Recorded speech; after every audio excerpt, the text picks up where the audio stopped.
Welcome back to WGP One World Series 2022 Round 2 live from Lake Havasu Sioux City, USA. We'll say hi to our audience here, and also I'd like to say hello to our viewers from home as well who watch us live on both channels, YouTube and Facebook official. Jet Ski World Series. I'm CK together with Don Dawson are ready to kick off our last feat, enjoying the actions and the crazy speed from our remarkable jet ski riders from around the world. Now let's show some love to them by sharing this live. Give them a thumb up and also a support by comment in the comment section below. We're now gonna start feat 6, which is our final feat. Are you ready? Go! Welcome back. You are watching World Finals WGP 1 Series brought to you by Jet Trim. And right now we are watching the Master Ski, the completion of Master Ski. This is the Grandmaster Ski stock.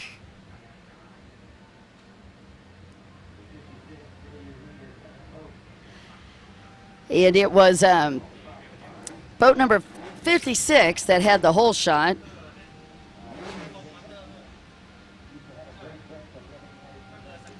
Kevin Pope. Justin Paul Neary also up in that top grouping. This is Moto number 2.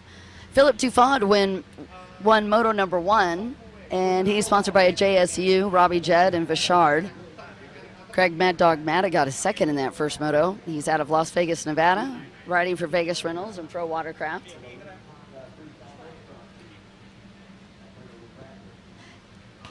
Your third place in that first Moto, Kevin Pope out of Devon, United Kingdom, sponsored by Miss Ching Fashion, and the 156 John Levy in San Clemente, California.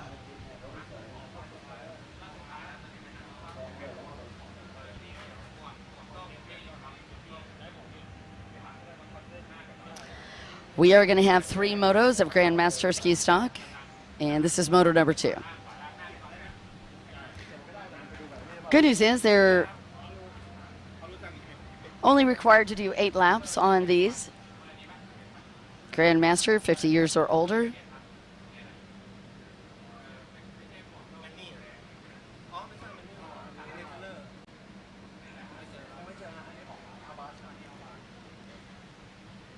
Again, watching Master Ski Stock.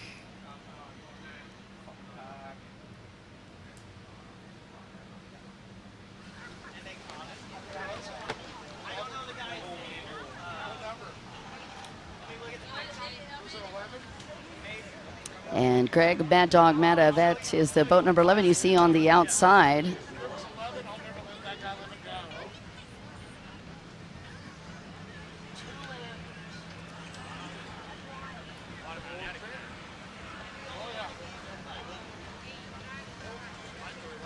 Greg Matta has been racing for a crazy number of years, and it looks like checker flag is going to drop.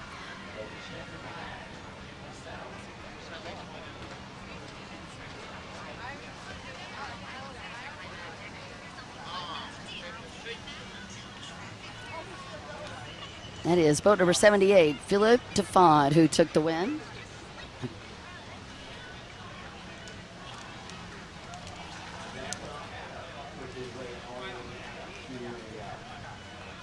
And Greg ended up in third, but I think it was Kevin Pope in that second place spot. Also in the top 5. The rider from Philippines, boat number 85, Justin Paul Neary. And that is going to be a wrap for your Master Ski Stock, and then we're going to be going to Pro-Am 4-stroke ski lights up next.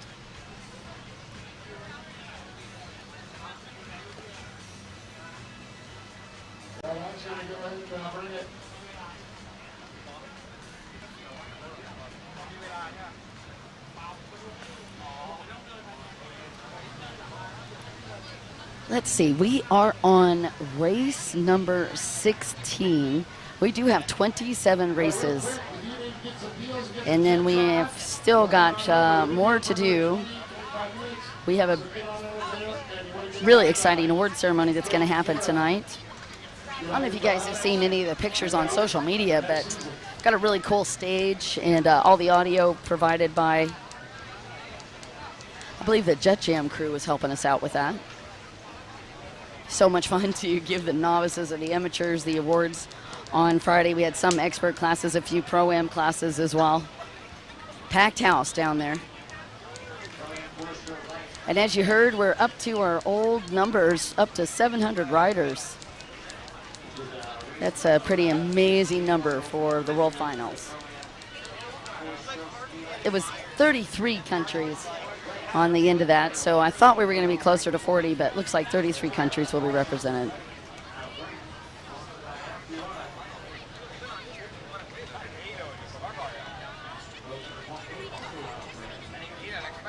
You're looking out over the water. That's the Mojave Mountains in the background.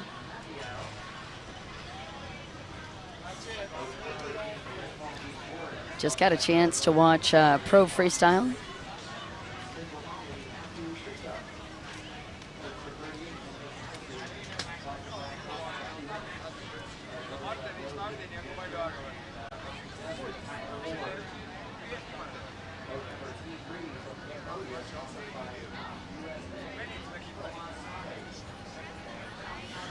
On the line, we've got Paul Thomas from France.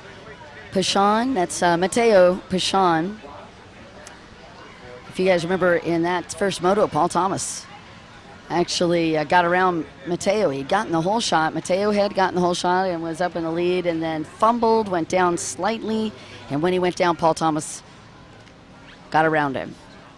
Matt Ritchuk, we finally uncovered that mystery. Out of West Palm Beach, Florida, was third, and Tyler Ward in fourth. Omut Salih was in fifth, and Sebastian Girillo in sixth.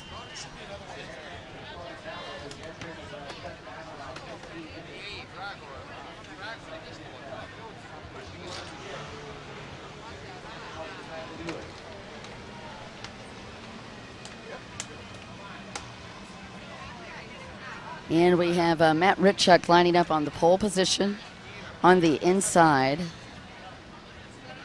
And both 14 and 28, that is Paul Thomas and Matteo Pichon, lined up on the outside split. Looks like Paul Thomas is positioned for a hole shot on the outside. This would be his first hole shot of the day.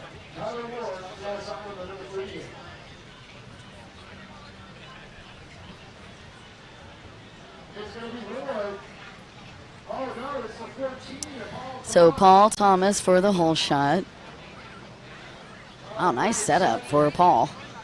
And then that is Matteo Pichon second.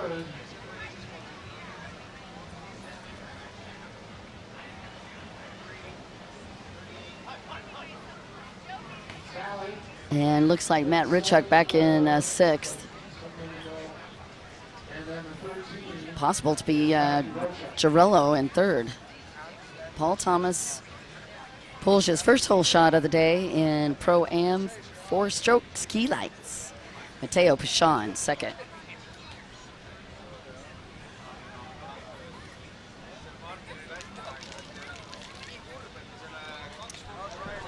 This race call and this incredible series of races brought to you in part by DeanSteve.com. It doesn't matter what you kind of racing you like or rec riding you enjoy, you can always depend on DeanSteam.com to keep you hooked up and going in style. DeanSteam.com.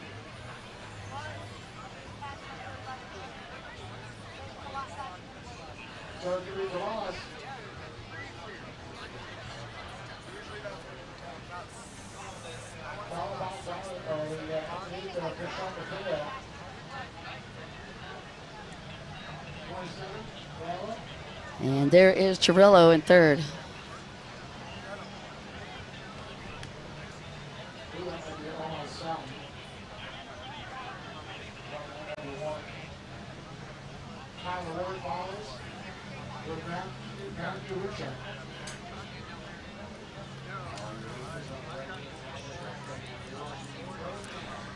So Sebastian Girillo out of Lake Havasu City, Arizona, sponsored by Go Fast Us and Cometic. In the top three.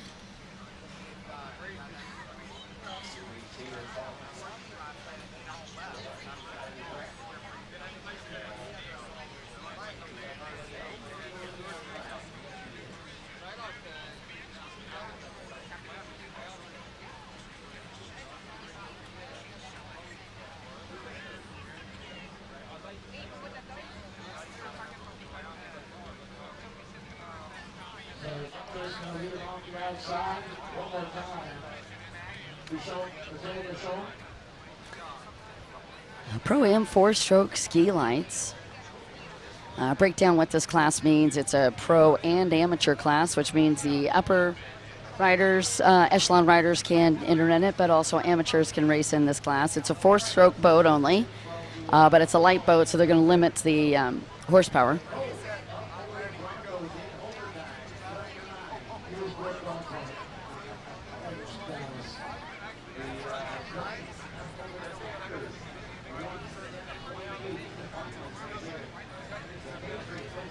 And Mateo Pichon just working through right-hand side of that track. And boy, you can see that ferry heading out. And we always point that out because that ferry traveling back and forth across from Arizona to California has an impact on this track, and it's a fairly profound impact. It kicks up about a 2.5-foot, 3-foot wave.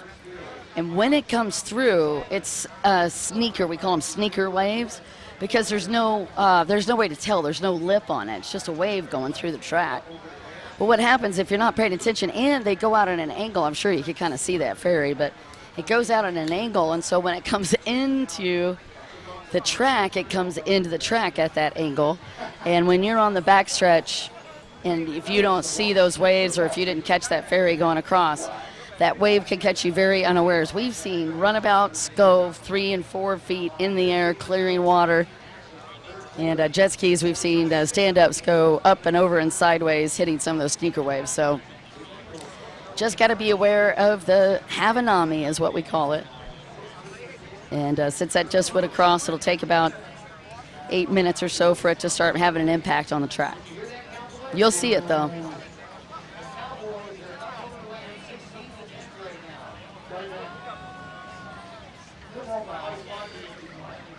What a pretty backdrop with the Mojave Mountains, Lake Havasu City, Arizona. There was really nothing here in the 60s until Mr. McCulloch decided that he would purchase the land and turn this into a resort area. And because there was nothing out on the island, you couldn't even get to it. It was just an island. They would actually fly people in and show them the property. That was in the 60s when they first started developing it. Now it's turned into an oasis and a getaway fun weekend place for people in California just wanting to find a cool spot to hang out over the weekend. And of course, it's home to over 56,000 residents watching the racing in Lake Havasu City, Arizona.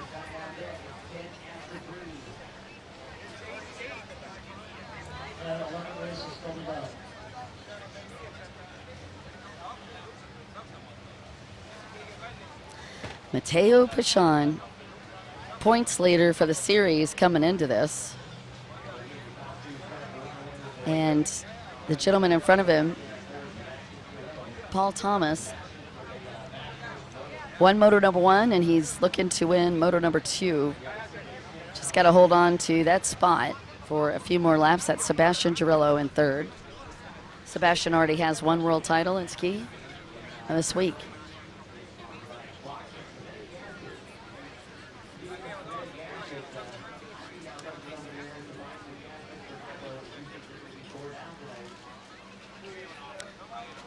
And Sebastian Girillo having to make a decision to go inside or outside off of that final turn buoy.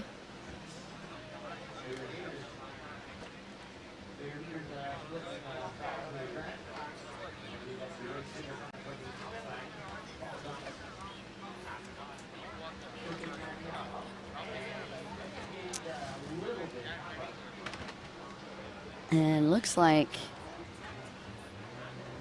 they've evened up that split section.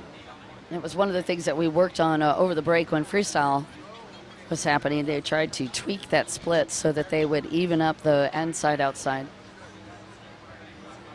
Outside, of course, is the blue buoys, the inside of the green buoys.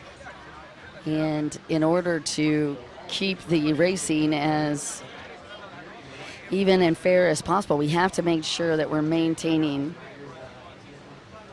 the opportunity for both of those splits to have the same times going into the split and coming out of it.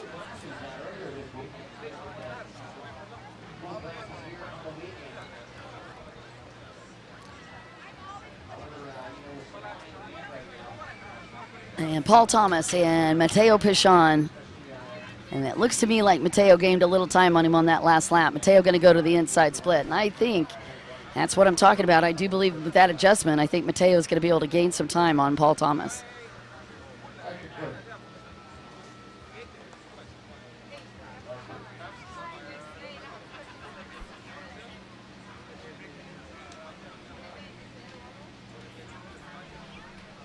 Paul Thomas is now in a fight for that lead as Matteo Pichon got very close to him off of that inside split.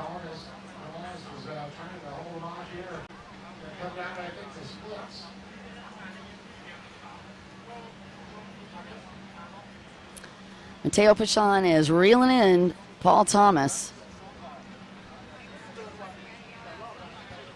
Again, your points leader out of the World Series, and right now he's on the hunt to sneak first place away from the gentleman from France. They're both ride for France. Matteo Pichon, sponsored by Robbie Jet Team and JSU.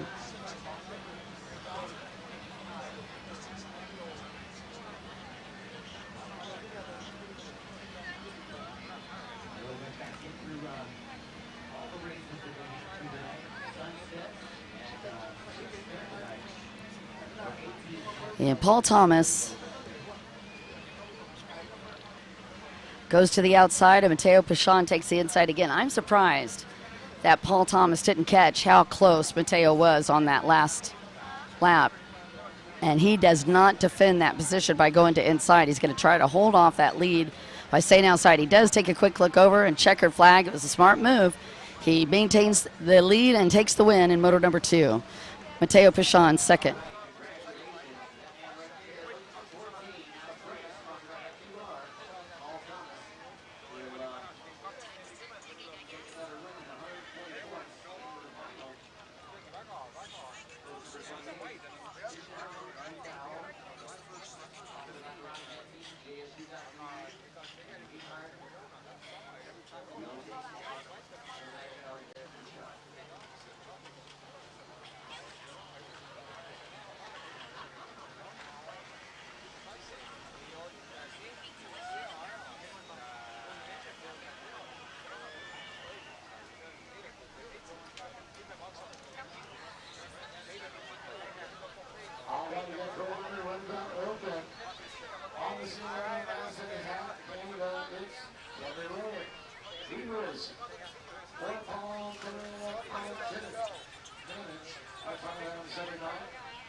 WGP 1 World Championship.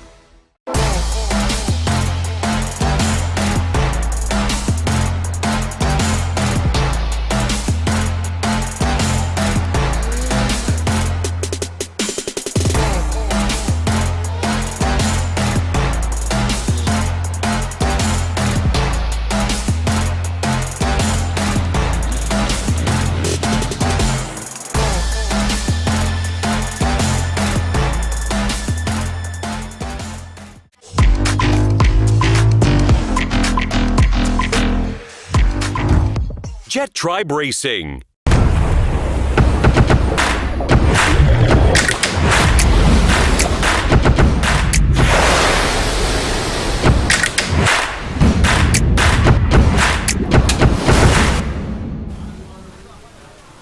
What a race! Well, congratulations unofficially to our to the winner previous race as well. You guys are watching still WGP 1 World Series 2022, and before we jump into the next race, I've got our audience here at Lake Havasu coming all the way from Middle East, right? Hey, what's your name and where you're from, bro? Badal Al-Shishani from Qatar jet ski racing team. We're racing the Pro Open GP Runabout.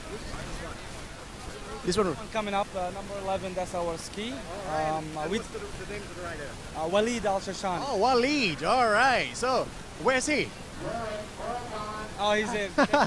All right. Okay. We did in the second moto, he was first. He was doing good, and then he lost the steering cable, and then he lost the position. But it was a good race. He was fast. He was the fastest ski.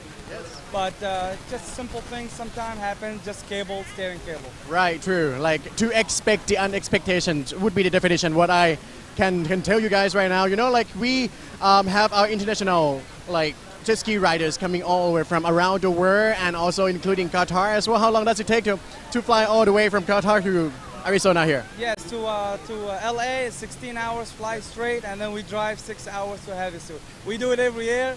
It's okay. How are you happy? How do you enjoy, and also like how like happy you are with the performance so far?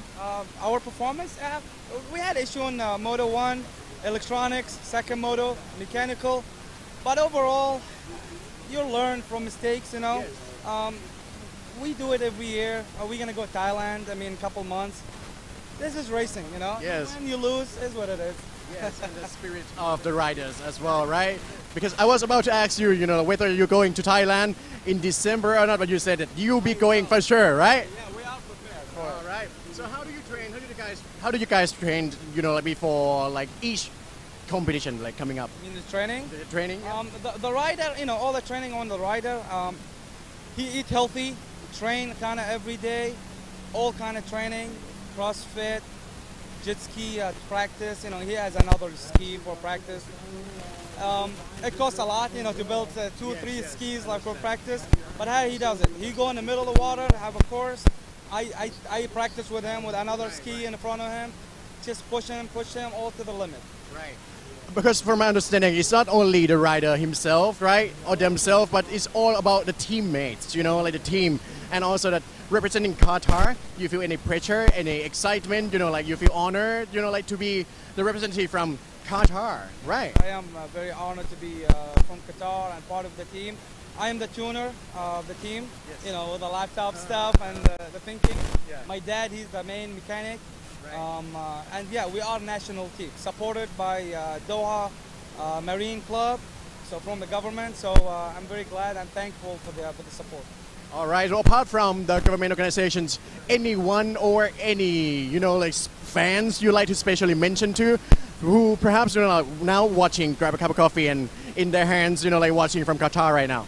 Yeah, the time it's crazy now. Over there, it's kind of midnight in the morning, early morning, 2 o'clock. Yeah. But I would like to thank all the you know, friends and family supporting and watching and care about the result. I would like to thank our team, Rip Speed. It's the personal team, Rip Speed Performance. I would like to thank also government for supporting us, Doha Marine Club, everybody who stood with us. I'm thankful. Without them, really cannot be happy. Yes, indeed. And last but not least, anything to say to your rider who is about to compete in the next race, right? Normally, I don't talk to him much before the race, but behind him, I'll say, don't jump, be focused, start right. I'll see you in the first goal. Yeah. Well, congratulations. I mean, like in advance, and also all the best to Team Qatar as well. Thank you. Whoever race, really, he's a winner. Yes. Anybody make a race, he's a winner, even if he loses the race. You made it here, he's a winner. And that is the spirit of the sport, man. Well, thank you very much for joining us here. Hope you all the best, and I'll see you in Thailand, right? All right, ladies and gentlemen, this is WGP 1 World Series. We come to the very last races. You know, up next on this Feast 6, you know, like before we wrap up our tournament over here at Round 2 at Lake Havasu City, USA. And now let's get back in the water.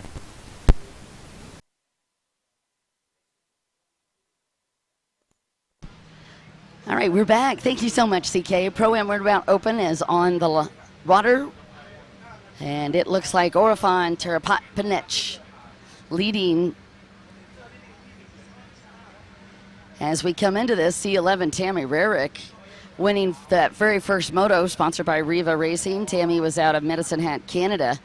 But in moto number 2, it is all about this young lady from Thailand, Orifan Terapatpanech.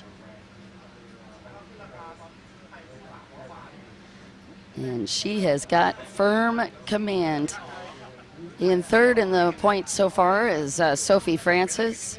Then Orifan is second, Tammy Rarick leading in the points up until this moto. Kylie Elmers is up in 5th and Valentina Lascano in 6th. You're watching race number 17. And there's Tammy Rarick in 2nd.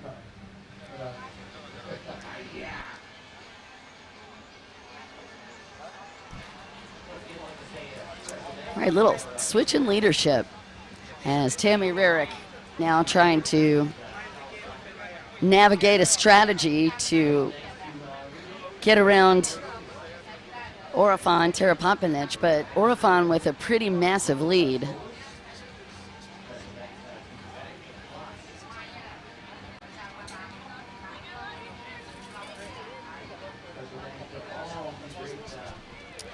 Got Sophie Francis back in 3rd on this moto, and Kylie Elmers is in 4th.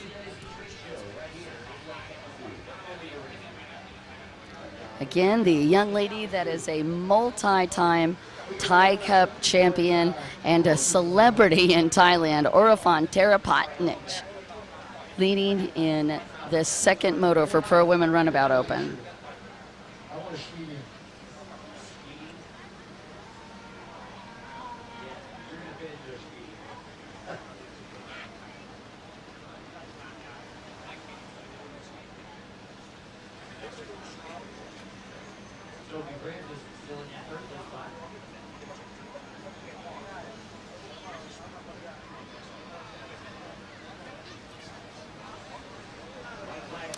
Hey, Lauren. Actually, I'm going to have to take the apology for that one. I had an emergency.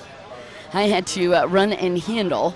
So I think what they were trying to do was cover for a quick interview, and I apologize for that. That was actually me, but the whole shot was Orifan, and then, again, I apologize, Orifan Terapatpanech. But we've been running pretty back-to-back today on classes, and the win is going to go to vote number 79, Orifan Terapatpanech from Thailand.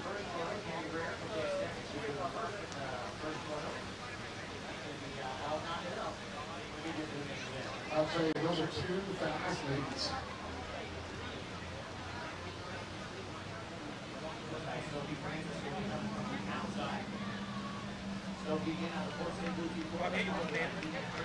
All right, so that is going to do it for boat number 79, Orifan Terapatpanech, and that is going to tie up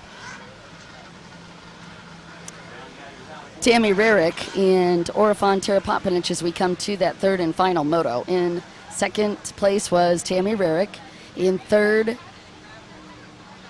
that was Sophie Francis. In 4th, Kylie Elmers, and in 5th, Valentina Lascana.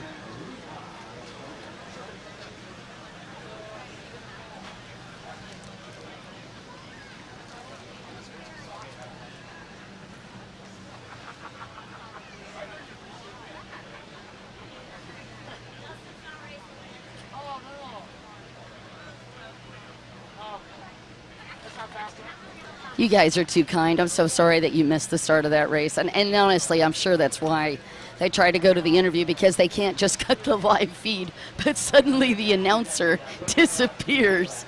So they were just trying to cover. All is good. Hey, we're coming up on Pro Ski. Don't you guys go anywhere. And I promise I will not leave for another restroom break for a while. Gonna have to get me some diapers up here or something.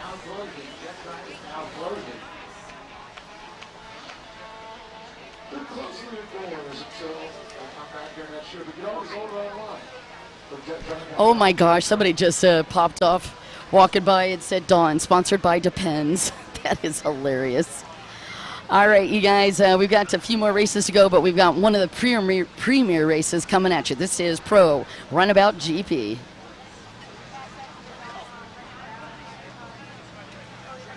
Thank you so much, Katie. You guys are just the bomb.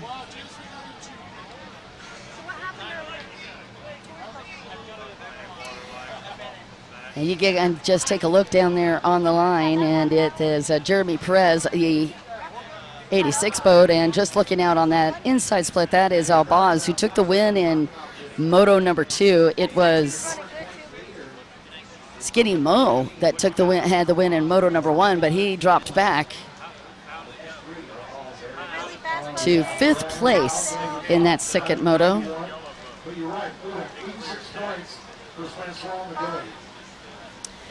Jeremy Perez is going to be on the pole position outside. Next to him is going to be Yosef Abdul-Razak, followed by Skinny Mo, also on the outside. Our other 86 rider, June Akoma, also lined up on the outside split.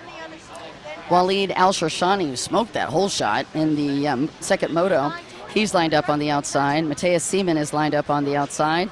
And James Bushell is second to the end on the outside. Francois Midori picks that little princess position, the outside. Might find this interesting. We have, well, let's see, almost 20 riders in this class, and 5 of them lined up on the inside split. Albaz, Jorgensen, Linus Lindbergen's on the inside, Bailey Cunningham.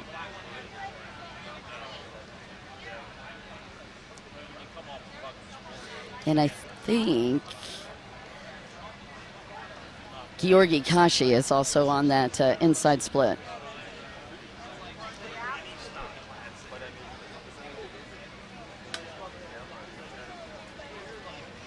Just taking a look down this lineup.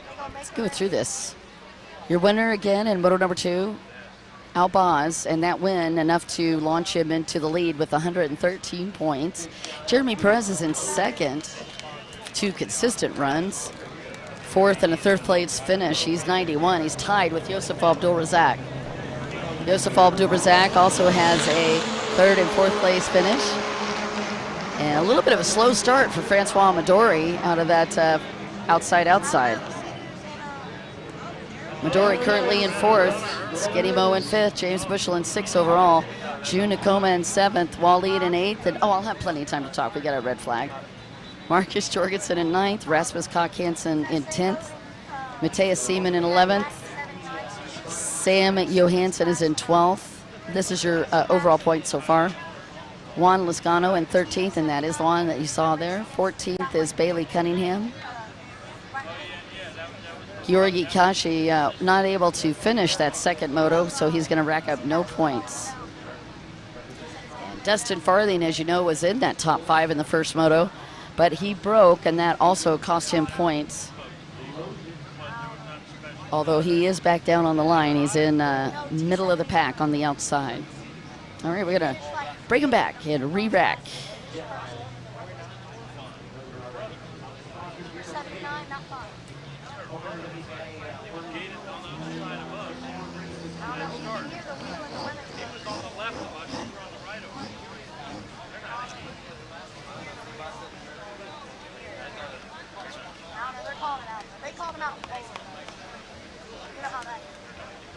Oh, Kathy Landis, thank you so much. I appreciate the feedback.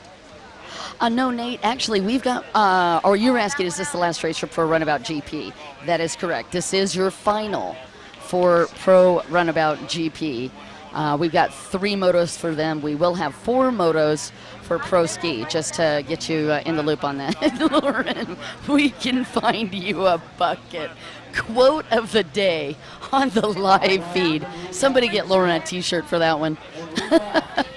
You are so bad. All right, we got shout-outs for Let's Go Jeremy Perez. Good luck to James. And Katie Cox doing a shout-out for James Bushell. Simon Corner. Again, Albaz, Mohamed Albaz on the pole position on the inside. He got that the hard way. Waleed Al-Shashani had the whole shot in that second moto. Albaz just ran him down.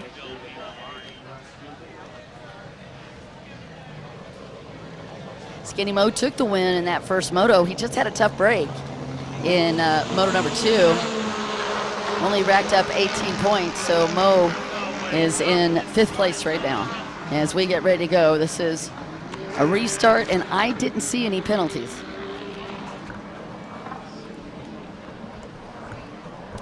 Shout outs for Lascano and Bushy. Thank you, Nate. I couldn't agree more. We got a great team this year. Oh, that looks like Albaz on the inside. Let's see what we got here. It's Skinny Mo on the outside split. Wanting redemption after breaking down in that first moto and having some hard times getting through the pack.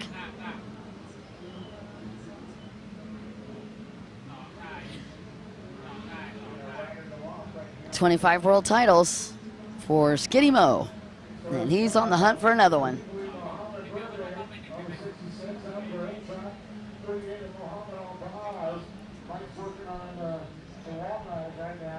Skinny Mo, what a history this guy has. You know, one of the funniest stories about him to me, I just think it's fascinating. He is actually a police officer in his day job. So he pulls people over for speeding during the week and then goes out and breaks the speed limit on the weekend. Ah, the irony. Of course, he's breaking the speed limit legally, so that seems fair. Again, you're watching Skinny Mo, AKA policeman during the day, crazy, wild, awesome jet ski racer on the weekend.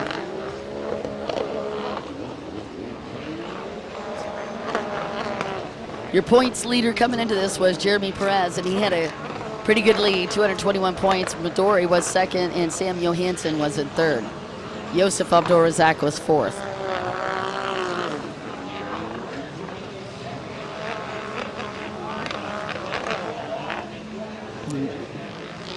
Oh no, I heard Jeremy Perez is going into the pits. No. Oh man, what a horrible break for the gentleman that was second in the overall in the World Series and second in this round. He was second at the World Finals in Lake Havasu City, Arizona, coming into this.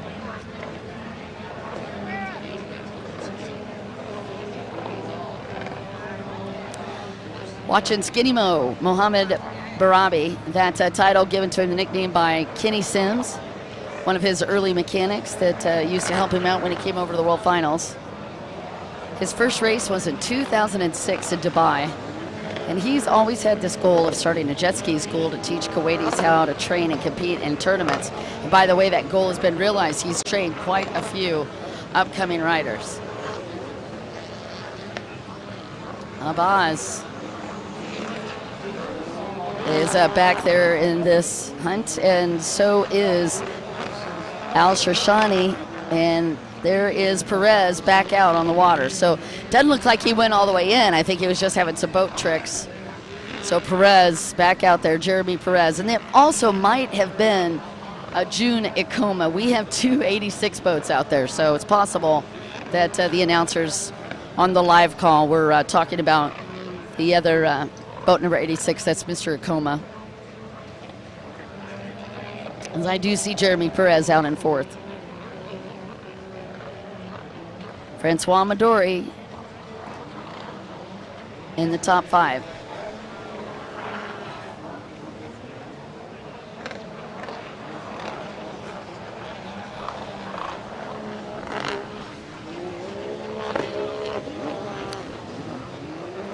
Setting up for passes, and it is boat number 4.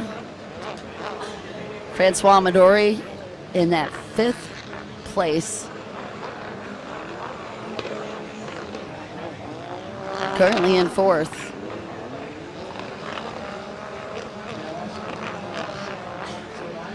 Francois Midori 4th overall. with 86 points.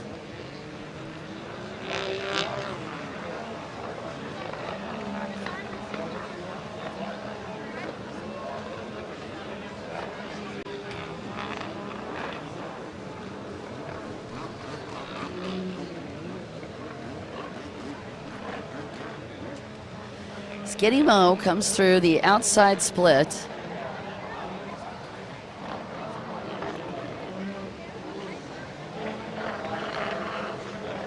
It's a massive race for these guys too. 12 laps. This is one of the biggest classes for laps that you're going to see this week. Skinny Mo, Mohamed Barabi.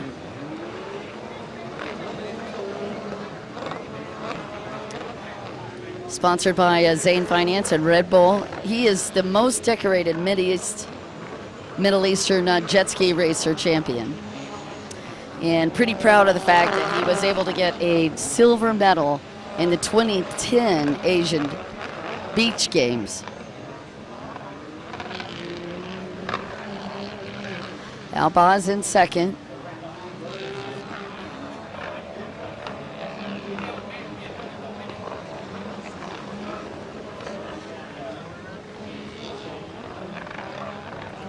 Albaz known for quick starts, 4 world titles.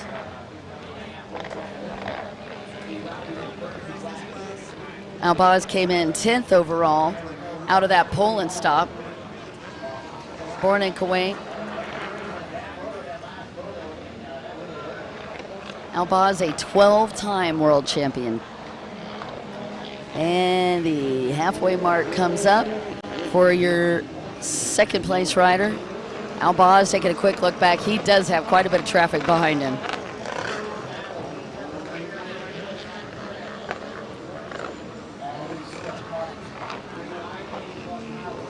That is Albaz and Walid Al-Shasharni.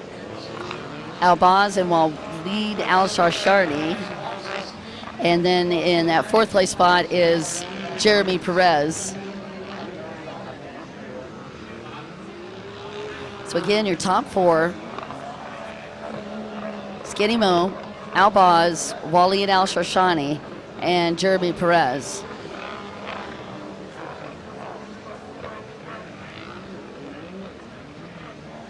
Albaz from Kuwait, Skinny Mo from Kuwait, so that's 2 Kuwait riders in the top 3. And Walid actually riding for Qatar.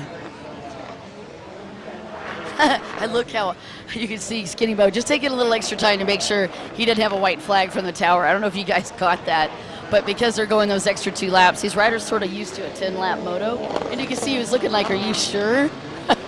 Because Robbie Hall was probably giving him the 2-lap to go look. And I don't think Muhammad was really wanting that. You sure you don't want to give me a white flag? Going once, going twice. Skinny Mo, really fun to hang out with. In the off season, he trains at the Marine Club in Kuwait City. There's your second place. 4-time UAE champion Albaz. And one of his very proud moments was being able to be 3rd place in the King's Cup. And there's Walid in 3rd. Walid Al-Shashani. Man, he guy has had some wicked hole shots today. He has 3 world championship titles. Walid Al-Shashani also competes in sailing events, and he was included in the 2018 Asian Games.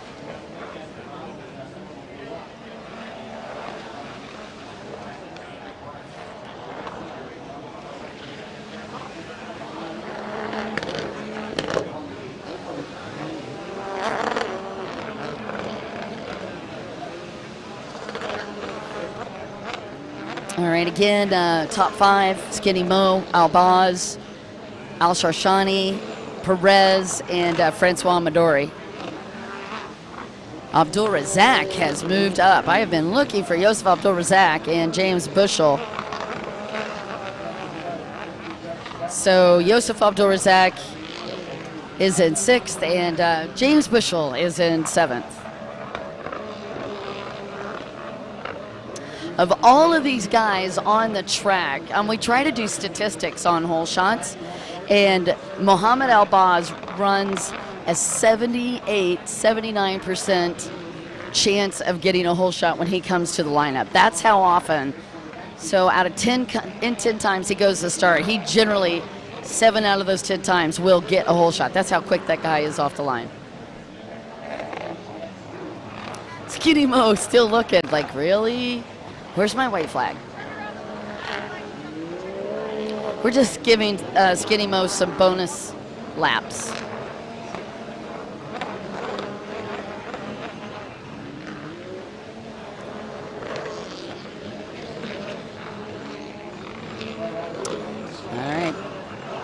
Again, Mohamed, Al-Baz, Al-Sharshani, Perez, Midori, Abdul-Razak, and Bushel.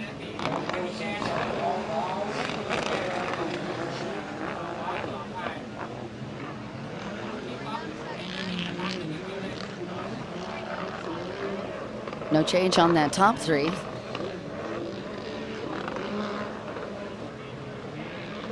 Just watching this backstretch. These guys are getting in a lot of lap traffic. Looks like Waleed going to... Wow, that was just a wall of water. Yeah, it was Al-Baz going to the outside.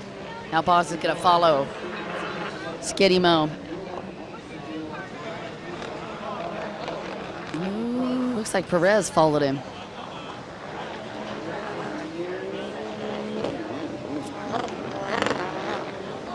All right, so Al-Baz, Waleed Al-Sharshani still in a fight for that second place spot, but I thought Perez was going to get a nose in there. Perez back and forth. This is the toughest time for jet ski racing as it starts to drop down. The sun just comes down enough that it is coming from the west, so when you are coming back into that split section and also on the start, that sun really starts to blind you. It gets a lot of glare on the water. We're about 3:44 in the afternoon, and you can see even the cameras are getting a little bit of blowout. It's impossible not to from those positions on the water. Ikema, unfortunately, definitely out of this.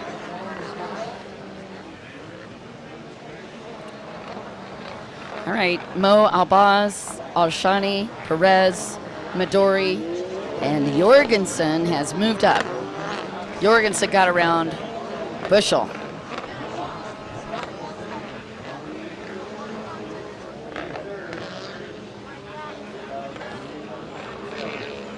You're watching the Runabout GP class. This is the final moto.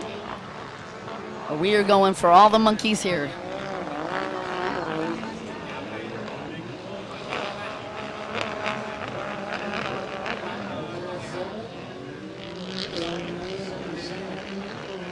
Still waiting on a white flag. I mean, I'm not waiting. I could keep going, but I think that Skinny Mo's been waiting on a white flag.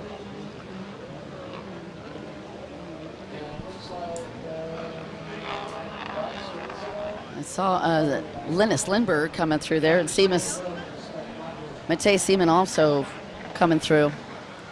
Not in the top 10, though. There it does it. Checker flag for Skinny Mo. He's like, yeah, buddy. He was in 5th with that win.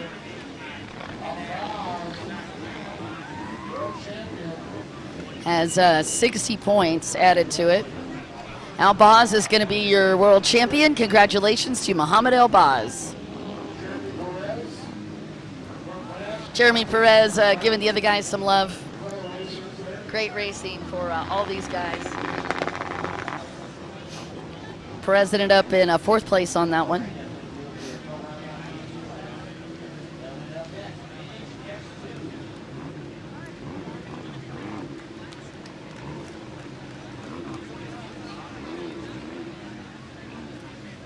All right, again, congratulations to Mohamed Al-Baz.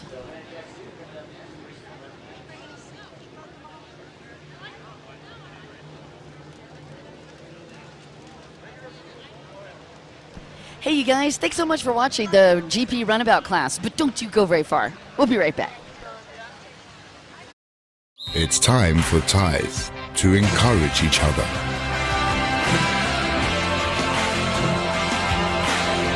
Forward the encouragement to make Thai people and Thailand stronger. Sports Authority of Thailand.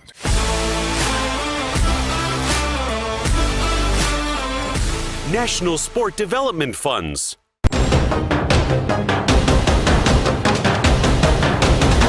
Freedom Racing.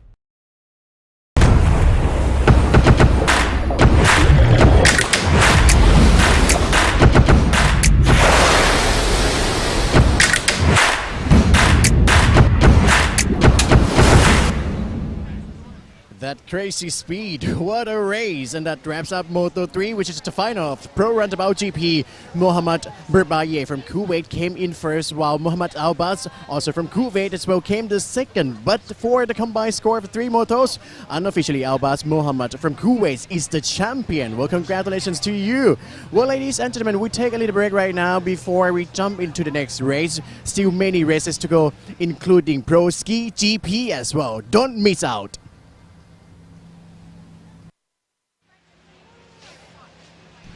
Thank you so much, CK. All this great racing brought to you by DeansTeam.com, part of our great list of sponsors this weekend, as you can see running across the feed on the bottom. We've got in-stock parts ready to ship, top products from Riva, Works, Solus, Yamaha, and more. Where? DeansTeam.com.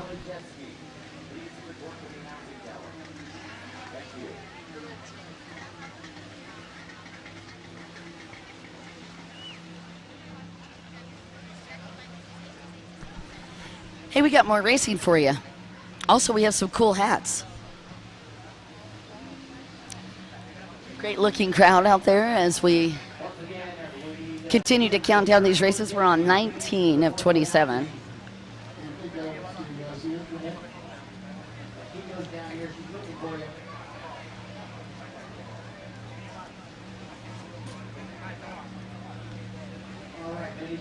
You can see just how crowded it is up and down the beach. Talking to Scott Frazier earlier, the executive director for the IJASBA, and he was mentioning that we have over 700 entries this year. We are definitely back to not only pre-COVID numbers, but early 2000 numbers. Impressive to see us getting back into these numbers, and also I think a huge sign of positive growth in our sport, not just in the U.S., although there's been triple-digit growth thanks to our amazing regional promoters. And if you've not had a chance to hang out with some of them, please do. Naughty Water Racing puts on an insanely cool tour. So too does Jet Jam, Midwest Water Tour, Great Water Cross Tour. I can't remember what Jamie and Brad's is. They're going to kill me for that. But there are some really great promoters around the country. And then on top of that, we have a ton of great promoters globally as well.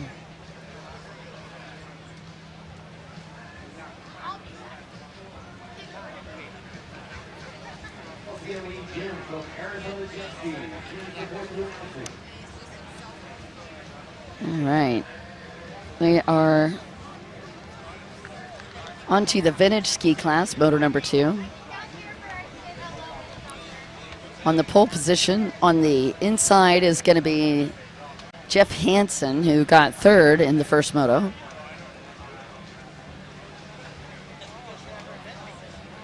Justin Lewensa going to line up right next to him. Justin got 4th in moto number 1. And Rod Hall also in the inside. Rod got 6th in that first moto.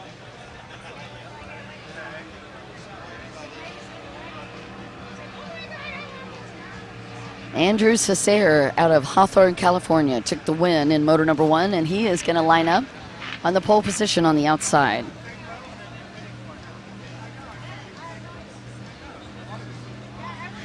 Charles Sims actually is lined up on the second on the outside split.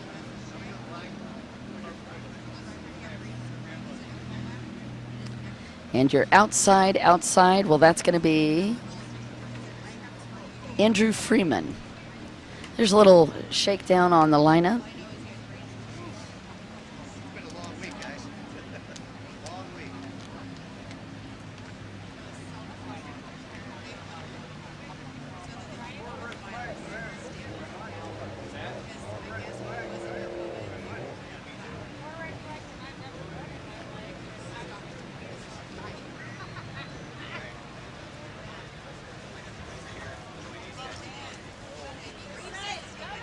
Just getting ready to go for Vintage X2, and that is going to be 6 motos.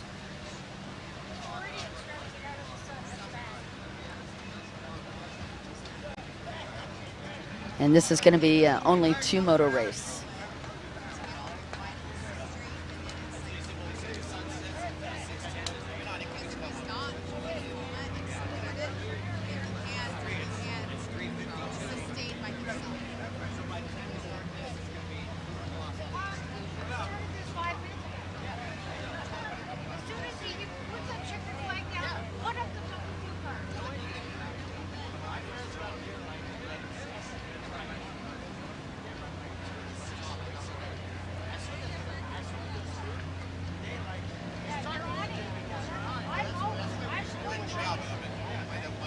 I think it's really great that we're celebrating our history like this.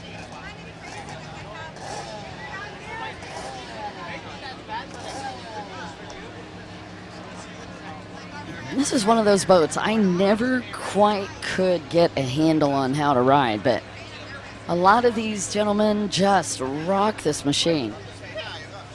It's incredibly physical to ride, by the way. It's not an easy boat. It's guaranteed to be just like the fun water rides that you see at Wally World. In my opinion, you're going to be underwater as much as you are over water. But for those riders that have ever spent any time on it, it becomes an addiction, I think, for riding X2s. So right now we're going to be watching some X2 racing.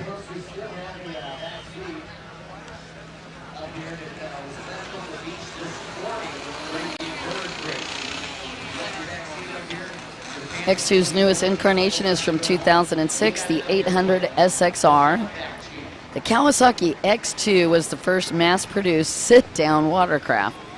Kawasaki began production on this PWC in 1986, and they finally ended in 1995 with a cheeky little comeback in 2006.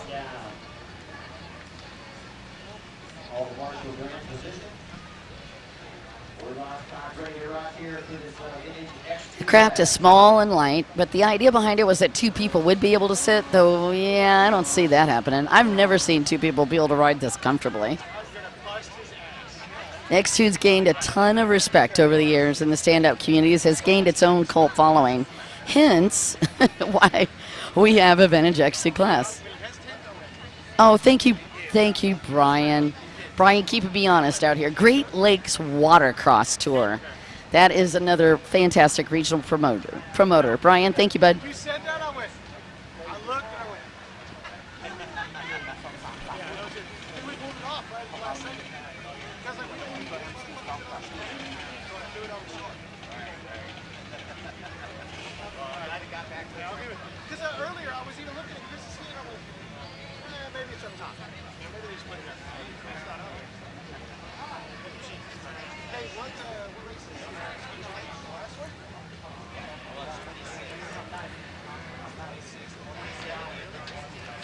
Whoa, you can see how wild those boats get.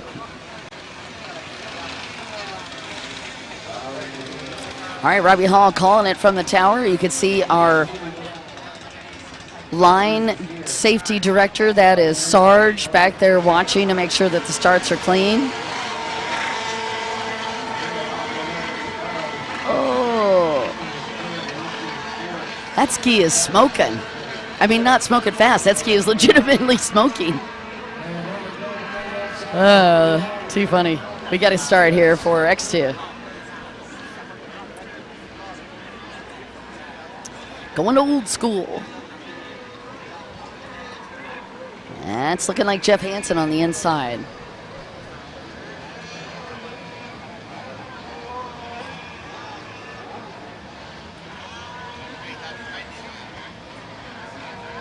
Andrew Cesar from the outside.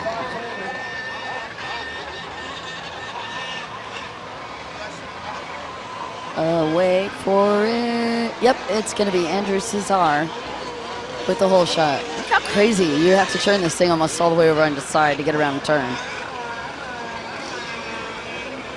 Legit, they do look a lot of fun. Until you go in the water and you have to get up.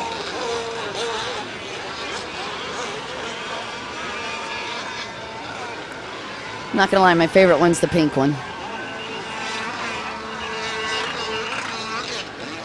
All right, we're under green flag and go conditions for X2s.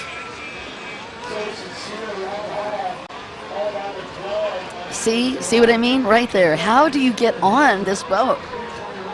I know somebody's gonna tell me very carefully. That was Carl Hosch, I believe, in the water.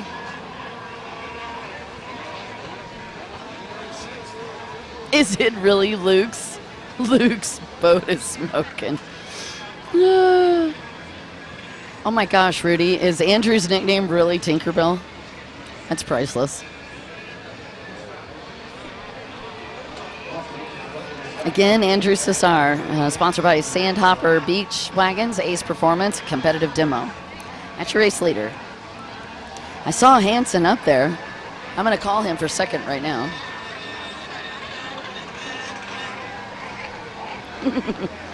Nate, you're cracking me up.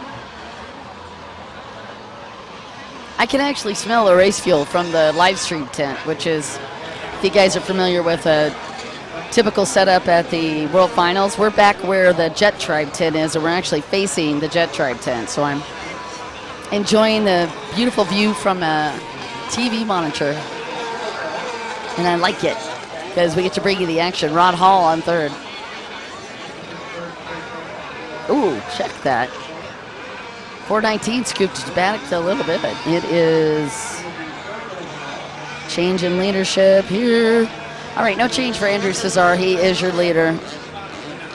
But it is boat number 49, Rod Hall, that got up in second. And boat number 12, Nicholas Gargaro in third. And a boat number 419, Jeff Hansen in fourth.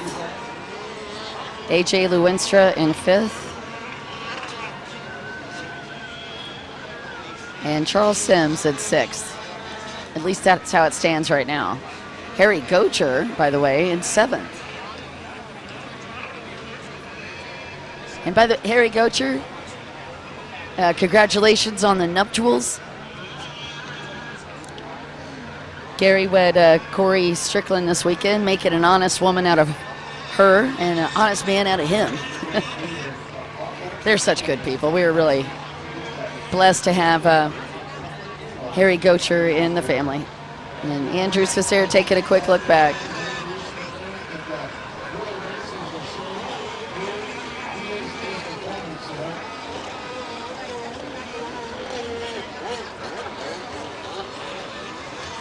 I noticed Andrew Cesar not changing legs. I guess you really don't have to on these boats.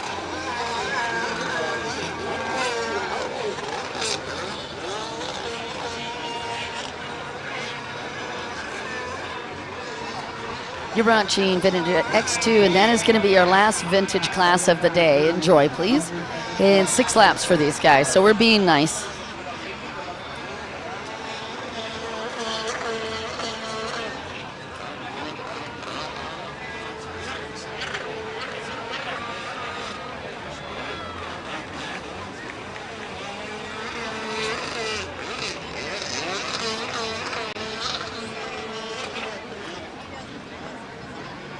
All right, the halfway marks coming up.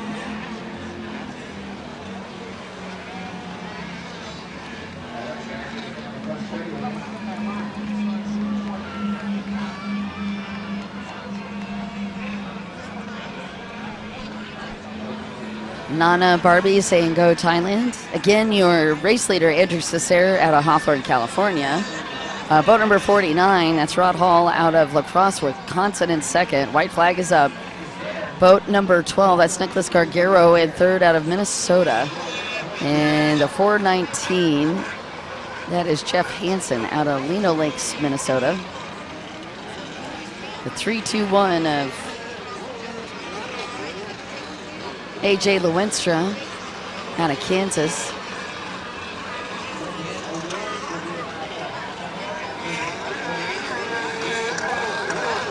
And sixth place is 109, Charles Sim, and in seventh place, Harry Gocher.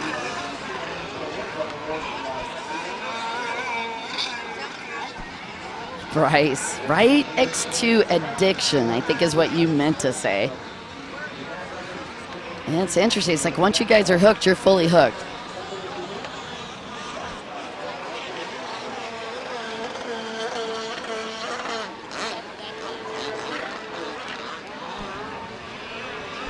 We're on our final lap for Andrew Cesare.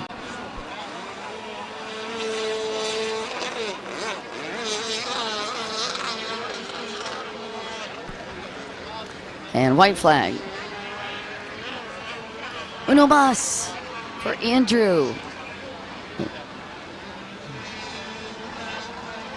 Giving this guy some props today. Back-to-back hole shots.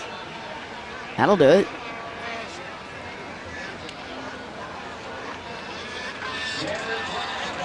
I love how they're playing Born to Be Wild for the X2 riders.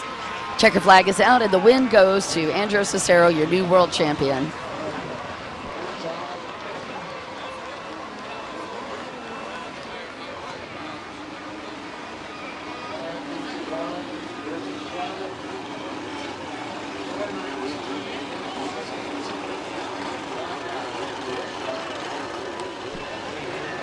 Just finishing up with the last couple of riders, but it was Andrew Cesare for the win in the championship, Rod Hall second.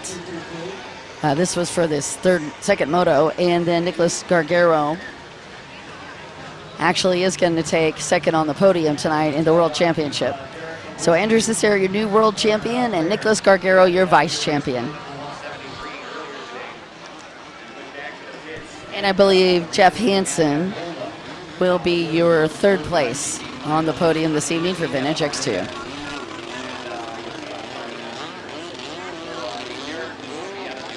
Thank you. We'll be right back.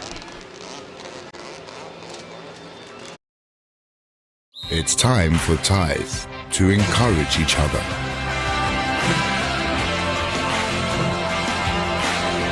Forward the encouragement to make Thai people and Thailand stronger. Sports Authority of Thailand.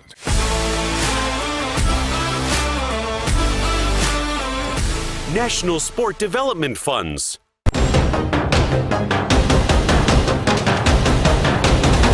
Freedom Racing.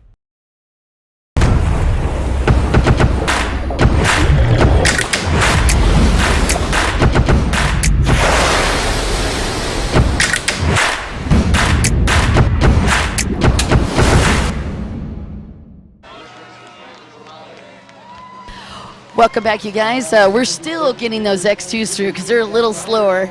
Just kidding. But we did have a really big class. We had 19 riders in that class, so we're just finishing up with that. Up next, they're shorter, but they're actually faster. You're about to watch junior ski 10 to 12 four-stroke lights. The winner in Moto 1 was Ty Smith out of Lake Havasu City, Arizona. Ty on the 515. He's sponsored by Go Fast USA, Chuck Speed Shop, Liquimolly, and Works Racing. And second is Gavin Hoggard on the 752 out of Layton, California, sponsored by Ultimate Watercraft Performance, M&M Power Sports and Marine. And boat number 627, Trent Cornett out of Wichita, Kansas, was third, sponsored by Big Fish Bale, Naughty Water, and Jet Tribe. And fourth was Lily Wright on 43 boat out of Eudora, Kansas. And Lily is sponsored by National Association for Health, 321 Kawasaki, Mom and Dad, and Righteous Racing. Oh my goodness, look at that. Two future racers right there. And Tristan Hebert rounding out our field out of Wichita, Kansas, also sponsored by Big Fish Bale, Naughty Water Racing, and Jet Tribe.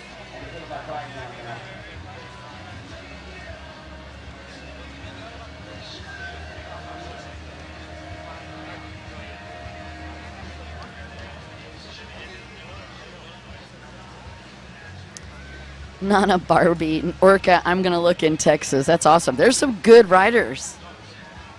Again, you're watching Junior Ski 10 to 12, 4 strokes, lights. New class for us.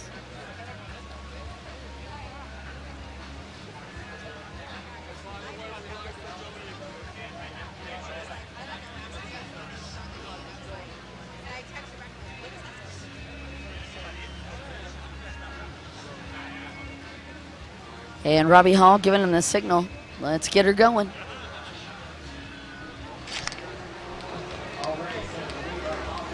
A real good start for 627. That's Trent Cornett. Trent was lined up on the outside. By the way, you see the white buoy? That's the indicator. There's 3 white buoys. That's the inside sweeper turn. Those 4 white buoys. That lets the riders know it's supposed to be like a good color differentiation. And then the red buoys that are just farther out, those are the indicators to go to the outside split. If you're lined up on the outside on the first lap, you have to go to the outside. If you're lined up on the inside, you have to go to those white buoys, and then you'll pick up the green buoys for the inside split.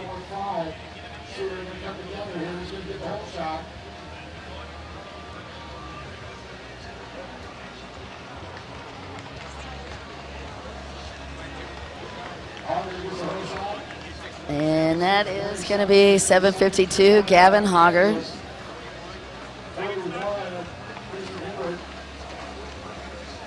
Gavin got the whole shot last time too, but 515 ran him down and made a great pass. Not ran him over, but just overtook. Again, Gavin Hoggard for the whole shot.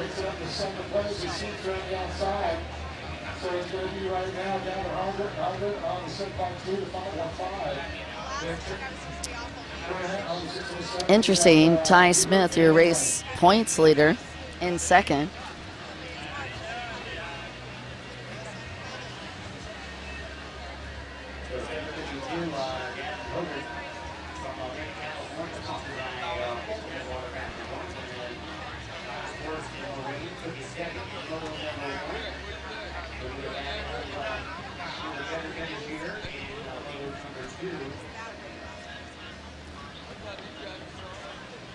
All right, 627 is in third. That's Trent Cornett. So again, your top 3. Gavin Hoggard leading, Ty Smith in second, and Trent Cornett in third.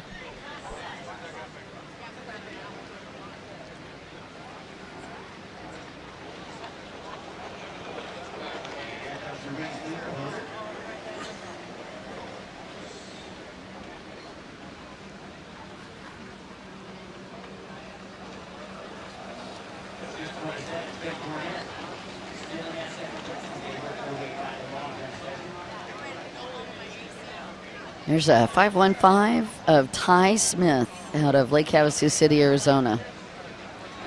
Now, I know it's easy to get a little confused here, and you just think these are really small, fast people. Well, they are small, fast people. But they're actually juniors, but they ride like pros, a lot of them. It's alarming sometimes how good they are.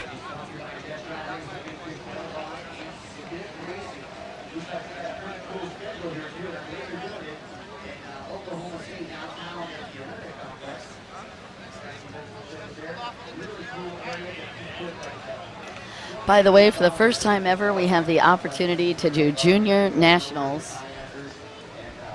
The junior nationals, that's never happened before. We're doing the junior nationals in Oklahoma at the Olympic Training Center. If you want to find out more about that, let us know. We can get you the link. Hey, good morning, Jet Ski Republic. All the way out there in Brizzy. Brizzy, Aussie.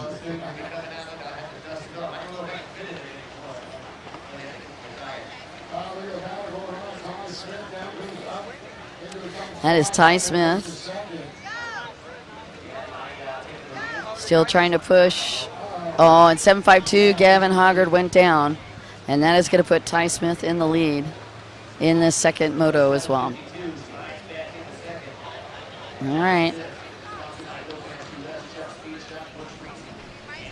Well, this looks like a repeat of the last moto where Gavin Hoggard had a great hole shot and a great run going, and then something impinged upon his lead.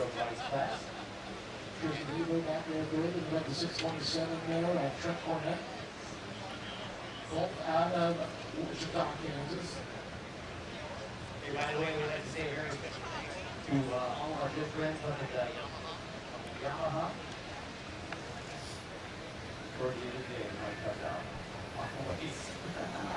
Watching Ty Smith, the replay, and he was already working his way around Gavin Hoggard. But then Gavin just went down briefly, and that was enough for Ty Smith to get around him.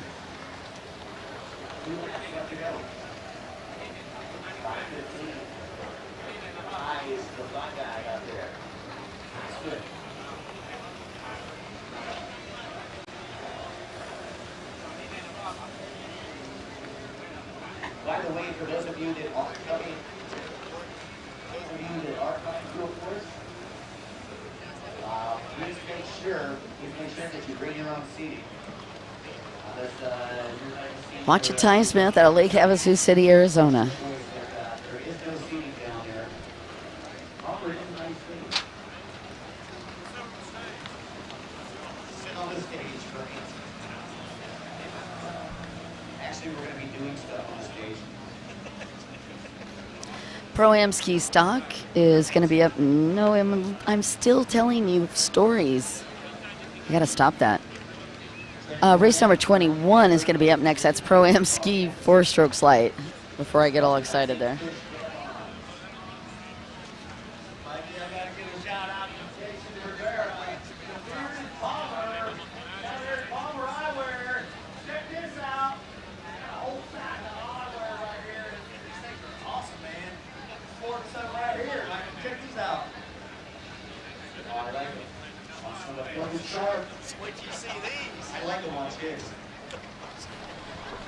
Again, finalizing the last couple of laps, 6 laps for junior ski 10 to 12 4-stroke lights. Check these ones out, Mikey.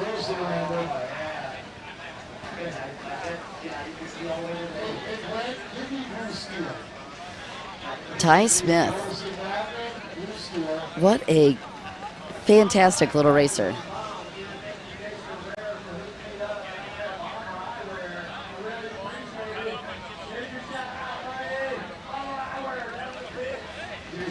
Here's the awesome dude, but who's awesome right now? The 515 Ty Smith. Get chapter 12. It's going to be the win for him and the world title.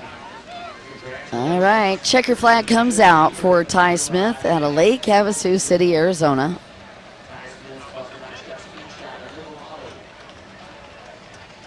Sponsored by Go Fast Us, Chuck Speed Shop, Works Racing, and Liquimolly.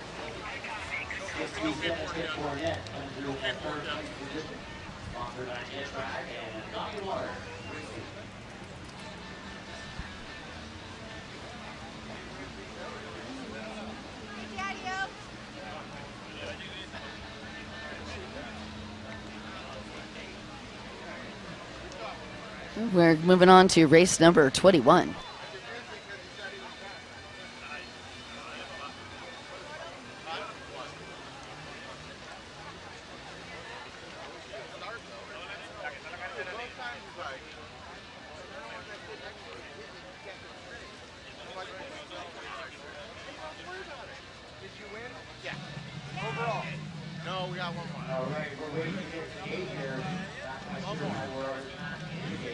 We'll be right back after this.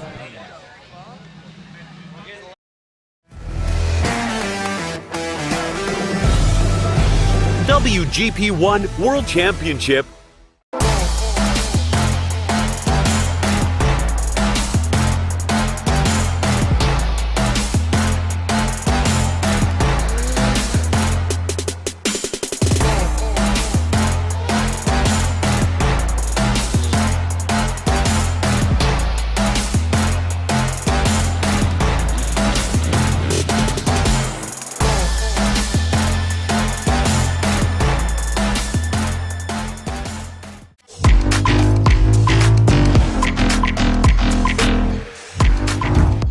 Jet Tribe Racing.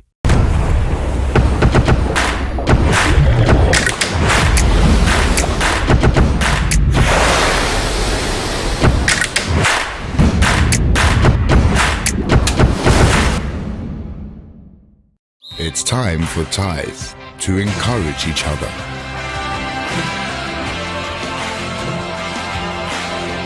Forward the encouragement to make Thai people and Thailand stronger.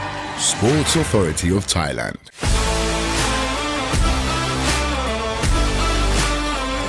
National Sport Development Funds.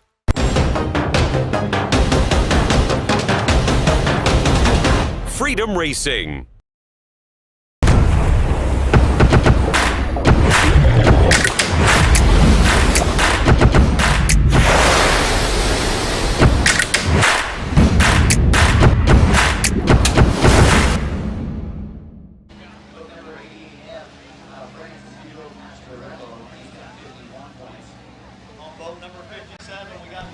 Welcome back, you guys. We are just waiting for extra paperwork here. We're on to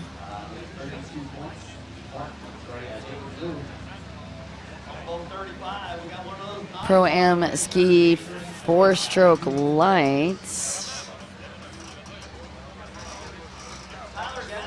And then we've got Pro Women Runabout.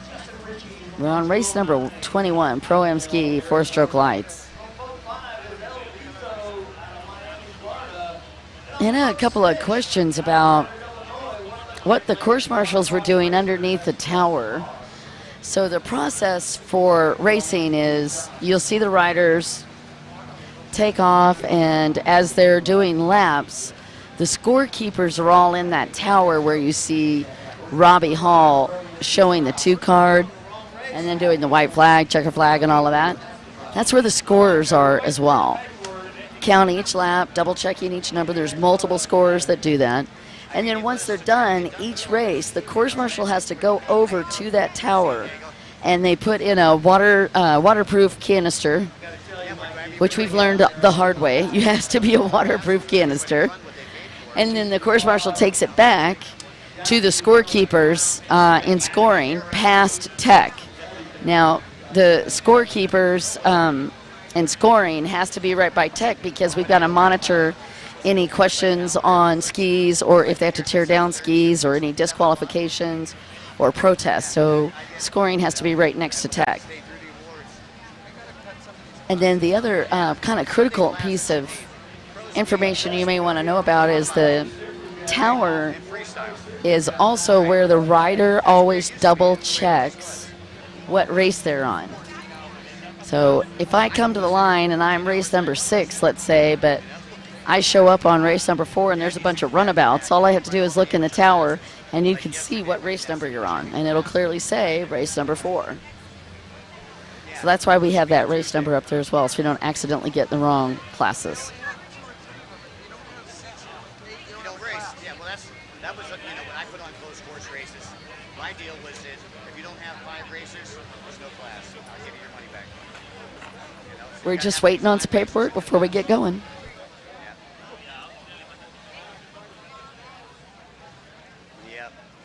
Yeah, especially.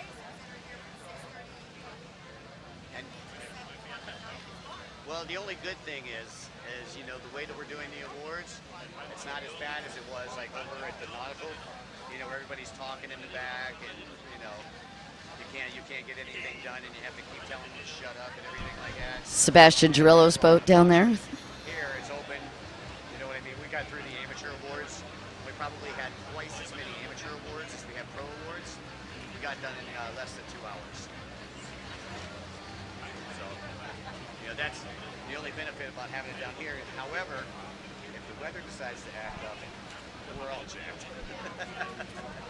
Here are some of the riders that are on the line. Omat Salih out of Chonburi.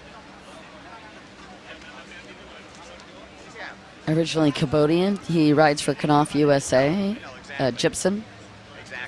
Paul Thomas from France rides for F2R. Sebastian Girillo out of Lake Havasu City rides for GoFastUs.com. Cometic, Klotz, and Fast Power Sports. Mateo Pichon out of France rides for Robbie. Jet Team, JSU.BE, Vachard TP.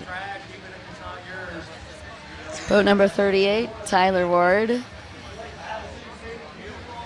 Rides for Lake Havasu City, Arizona. Go Fast USS, Blosian Jet Trim, Mountain Desert Development, and ODI Grips.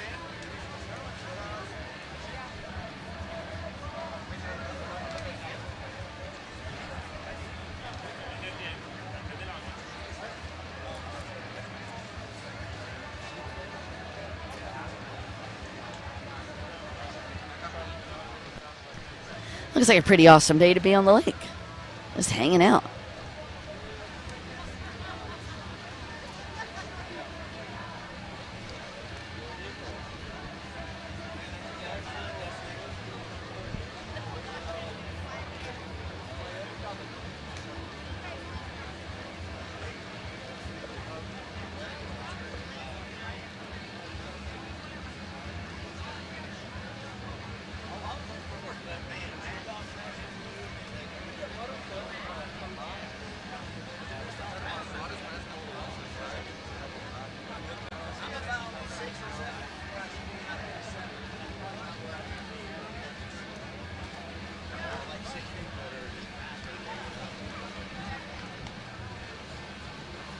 Just to recap, our Pro-Am 4-stroke lights from that last race.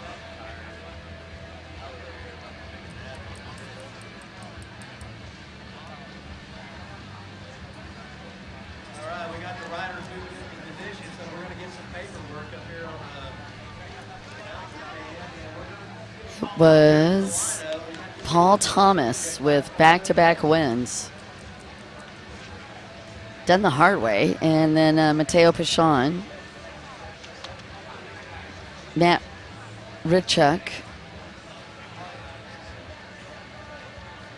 Tyler Ward, top four.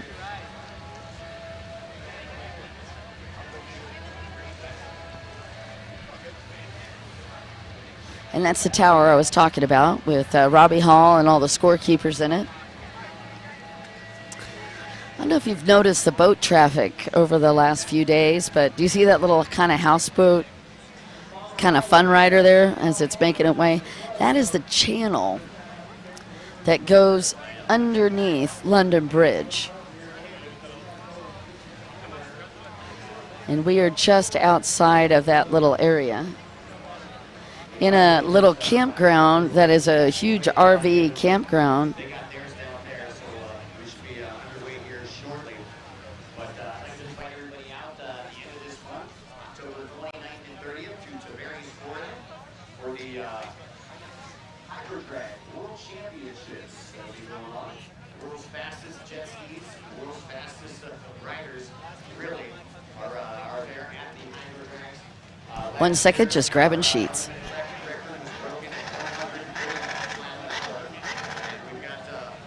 We've got a guy claiming 142 mile an hour this year. Our super stock record is already at like 119 mile an hour. Our spec record is 111 mile an hour. Our stock record is 102 mile an hour. So once again, if you're a speed freak, you want to check it out, Tavares, Florida, or you can go to circuitturfpromotions.com for more information. Thank you. When is that event? I love that Hydro Drag. October 29th and 30th. All right, everybody's got their paperwork, and we are ready to go. And on the pole position on the inside is going to be Matt Richuk.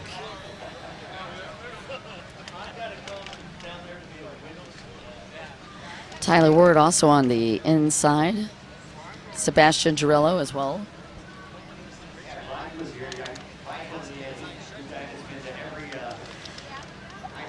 And then Paul Thomas is on the pole position on the outside. And Mateo Pichon second on the outside.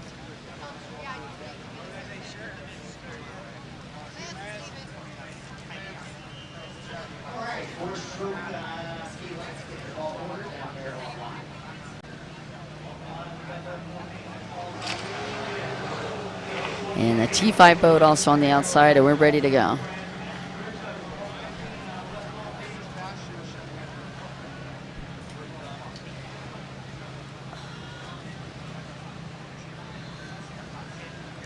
You're watching the Pro-Am 4-stroke ski light class.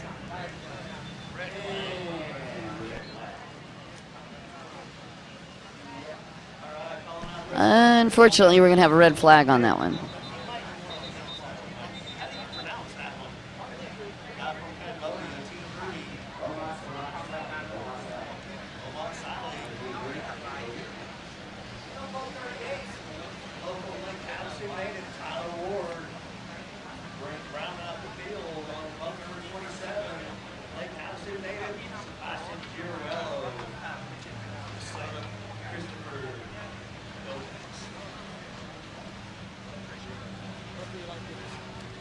And Pro-Am 4-stroke ski lights, we're going to bring them back.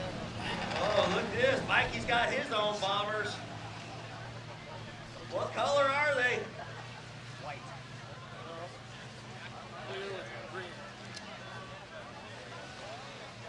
Wow, green, Mike. Oh, now they're blue. Re-rack those guys. That's Matt Ritchuk on the pole position.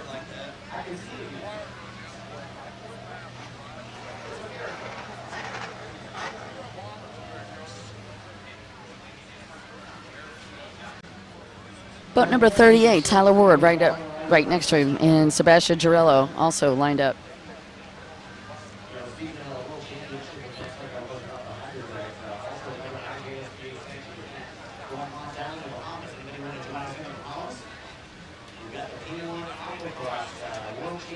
Six riders in this final. Oh, and they're going to call Girello for a dead engine start. He jumped the gun, and when he jumped that rubber band, they did call him for a dead engine. So when that happens, when you get called on that infraction, you have to start with the lanyard out of your boat, and you have to have your hand over your head indicating that you got the lanyard out of the boat, and you have to hold it over your head. And then the final portion of that is you lose your holder as well. It creates a huge disadvantage for you. That's the penalty for jumping the line.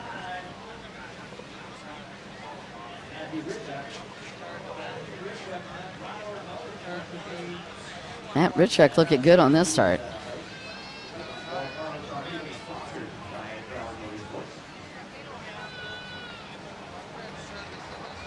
Matt Ritchuk is actually riding Sam Niemi's boat.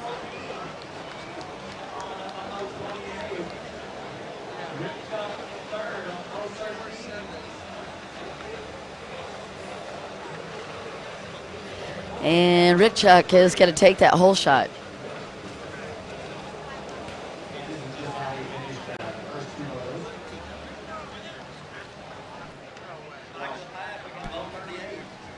Tyler Ward.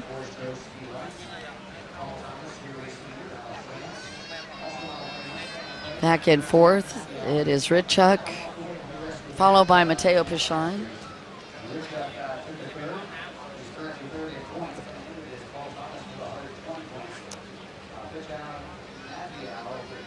Gotta imagine that 14's in there somewhere.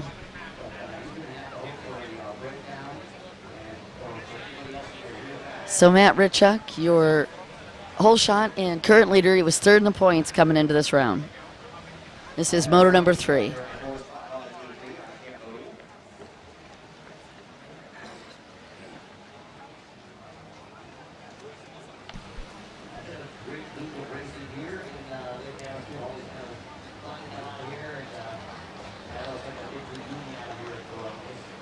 And here comes Paul Thomas.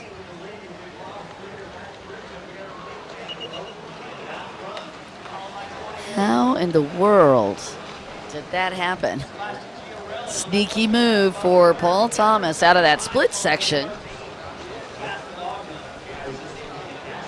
Matteo Pichon up in second. Girello in third.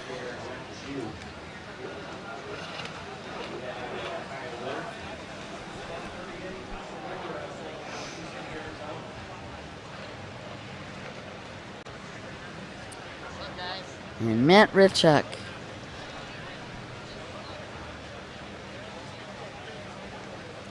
Trying to play catch up.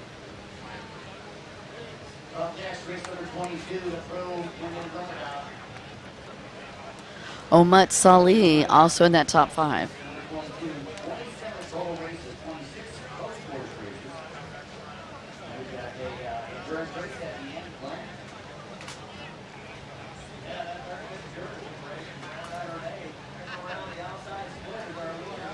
All right, Richek going to the inside.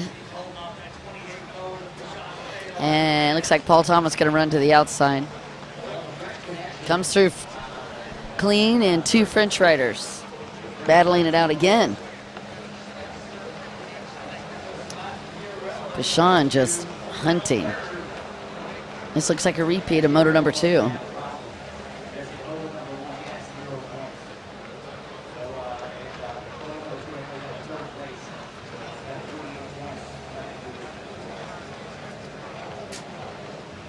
So that is Mateo Bichon leading for Pro-Am Ski 4-stroke lights.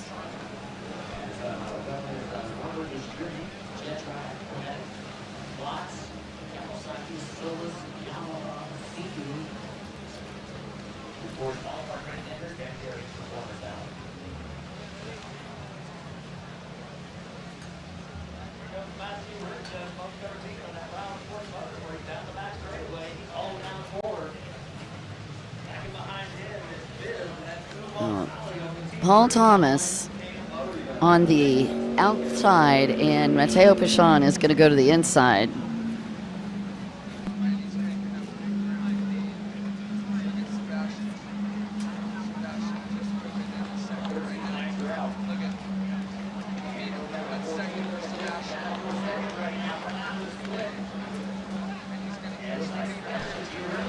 So Paul Thomas is running solid, but Girello snuck around Ty Smith and Mateo Bichon to get into second.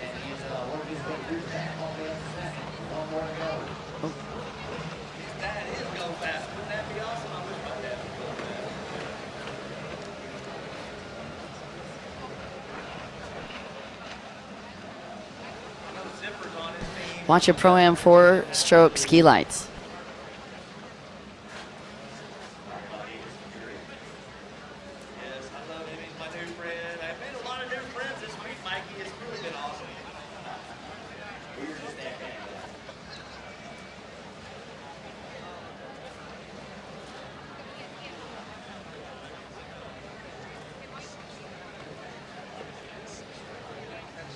All right, Sebastian Girello lives in Lake Havasu City, born and raised.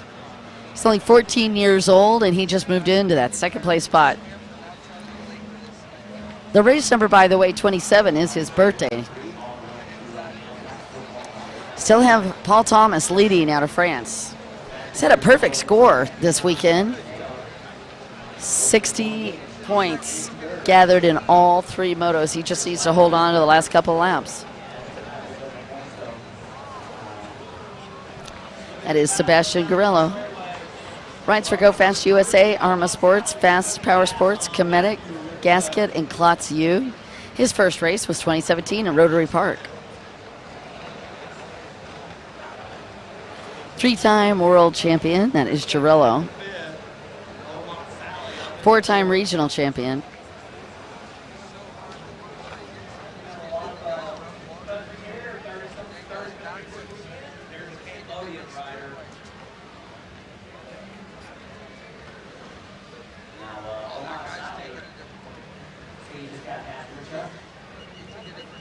Okay, Mateo Bichon.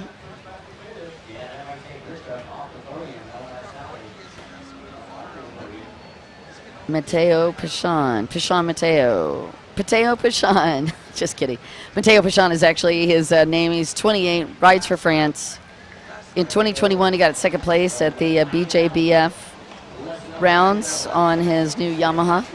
Started competing in 2018.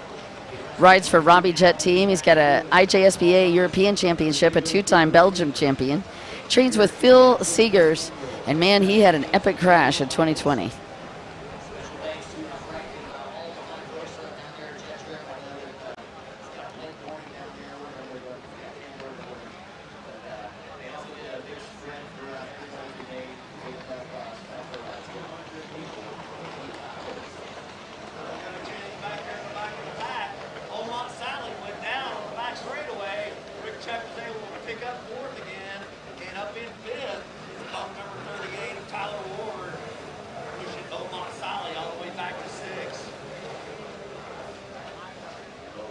All right, again, just finishing the last couple of laps for Paul Thomas and Sebastian Girillo and Matteo Pichon.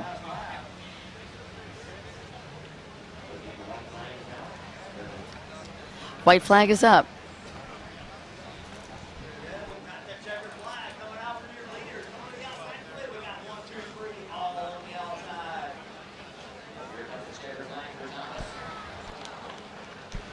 Congratulations to Thomas, taking the win on boat number 14.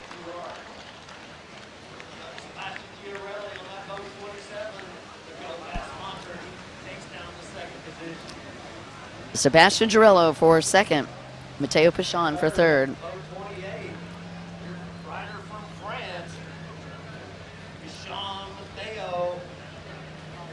And looks like a lock for Paul Thomas for the world title. Congratulations to him, your new world titleist for Pro-Am 4-stroke ski lights.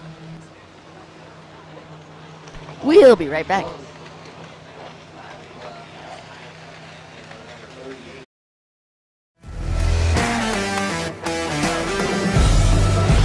WGP 1 World Championship.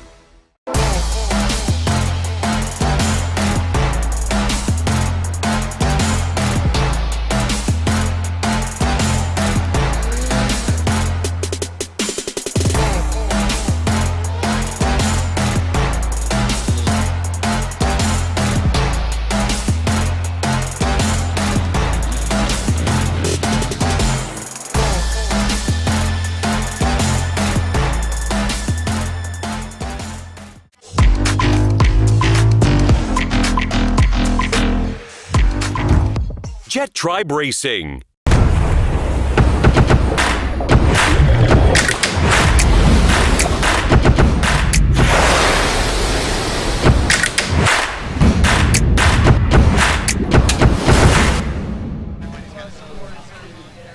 All right, before we enjoy the next race, which is the Moto 3 Pro Women Roundabout, the final, a quick look to the comments on our Facebook live stream.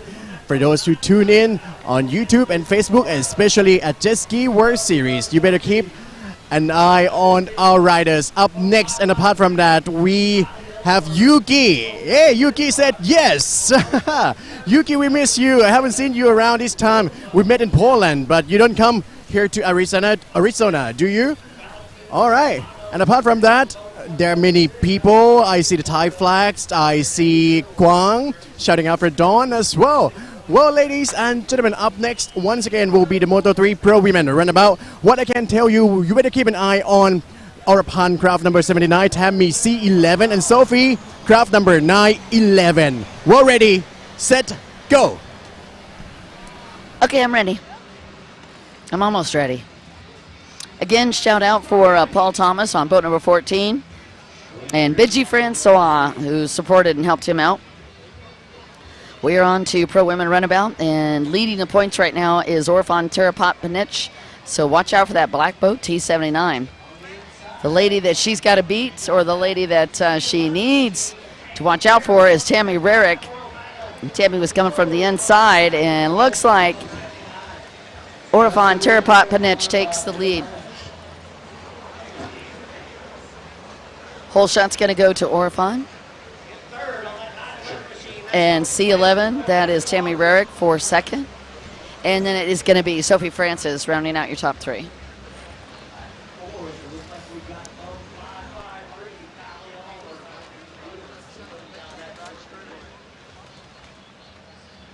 Hey, we miss you too, Yuki. I wish you could have come over, but we certainly do understand, and all our love to both of you.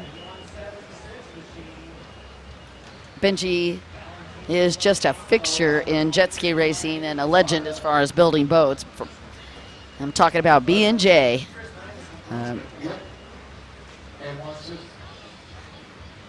Oh, Katie, that's my pleasure. You are too sweet. Wawa Sister Nam is right. That is Orfan Terapat-Panich taking control of this lead and also control of her fate, because Orfan and Tammy Rarick came into this final round tied. Both had 113 points. So these young ladies knew whoever got this whole shot that was going to be your winner if they can get the whole shot and hold on to the lead. We've got 7 laps to find out who's going to be your new world champion.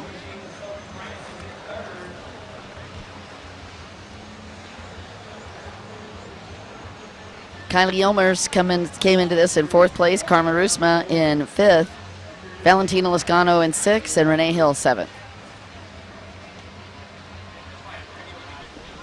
Right now, Kylie Elmers is in 4th. So you got Orifan Terapotpanich leading, followed by Tammy Rarick 2nd, Sophie Francis 3rd, and Kylie Elmers in 4th.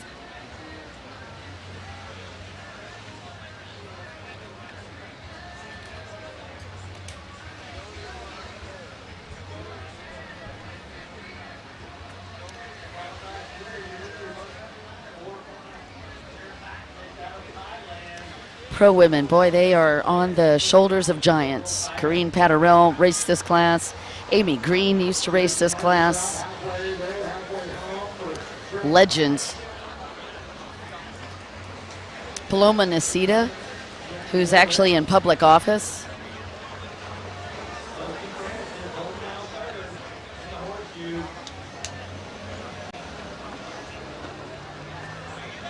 Let's see, Corrine Patterell, Amy Green, Kylie Elmers won mini Moto in the Pro Women Open class and took a ton of world titles home. I think what's cool about Kylie is not only is she good sitting on a boat, she also looks good working on a boat. She's an incredibly talented mechanic and welder. She's one of the few women in the world that I've run across that can actually legitimately say they're a mechanic. Just so impressive to be able to race and understand the inner workings of these machines.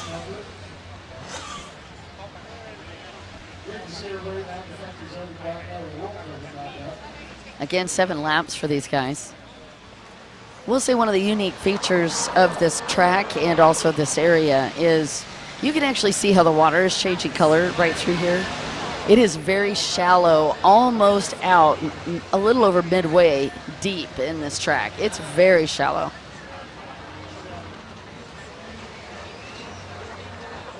We're talking 15 feet, maybe 15 feet to 20 feet deep.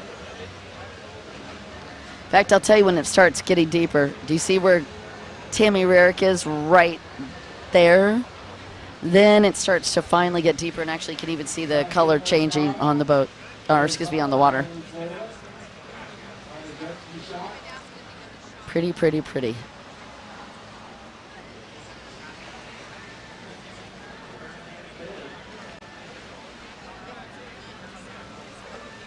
There's Sophie Francis.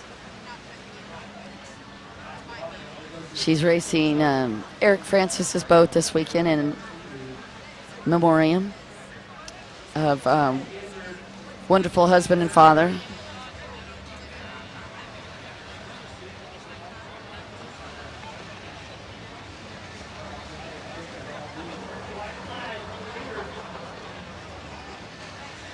All right, here we go with our final lap for Orifan Terapotpanich. This girl, man, I can't compliment her enough on her discipline with training and her ability to make passes regardless of the gender. She's truly a spectacular racer, both in the men's division and the women's division. And to be able to hold off the likes of Sophie Francis, Kylie Elmers, and Tammy Rarick, that says something. Valentina Lascano in this as well. She not able to get up to her either. You're watching Orifan Terapotpanich on the last lap.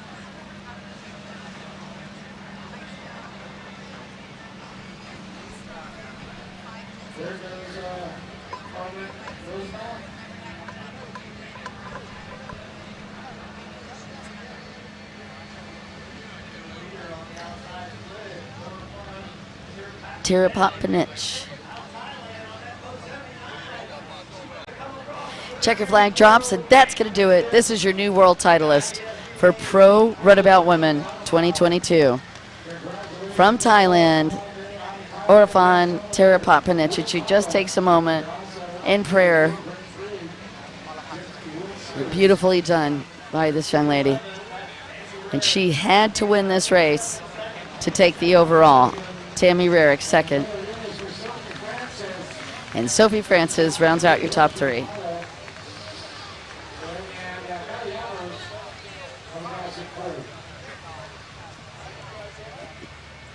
All right, Kylie Elmers rounds out your top 4. We'll be back right after this.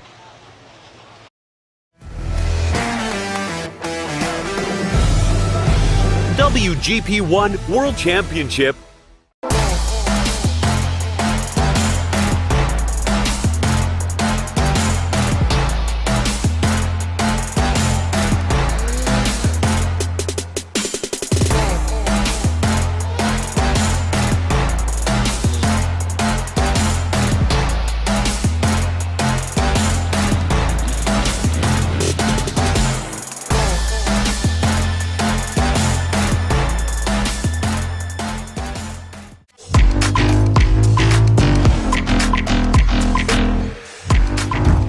Jet Tribe Racing.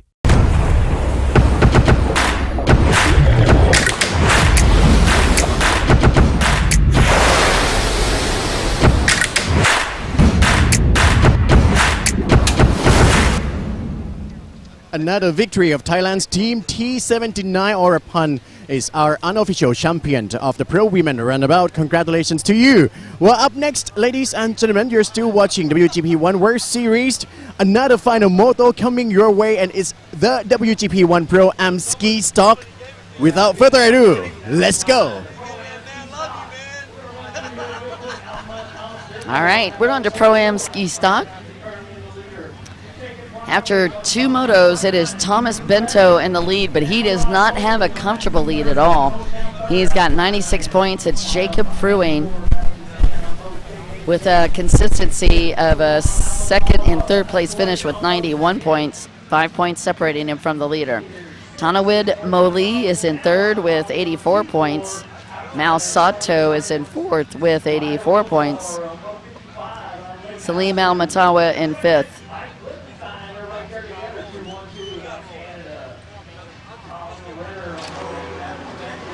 And they don't waste any time getting this boat rolling here. You're watching Pro-Am Ski Stock. Mike Klippenstein back in 8th.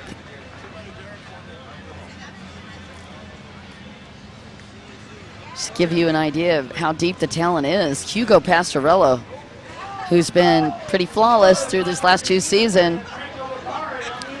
Hugo actually in the 12th place spot after 2 motos.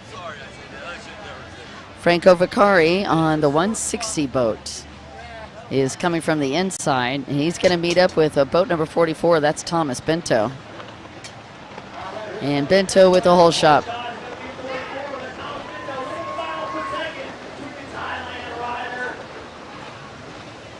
Tanawin Moli.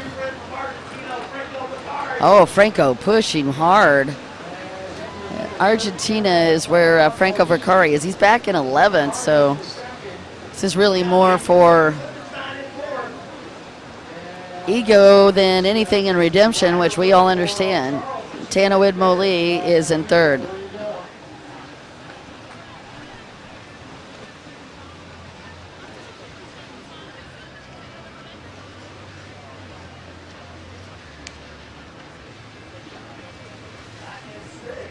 Yeah, I don't know for sure, Nate, if we're going to be doing the endurance race live. I hope so.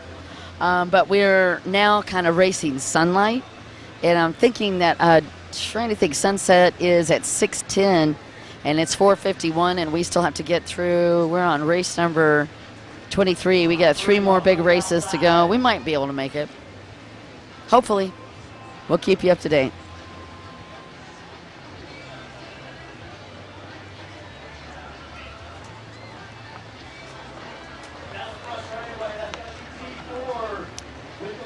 And yes, congratulations, just to recap, Oraphan Terapatpanich just took the win in women's runabout.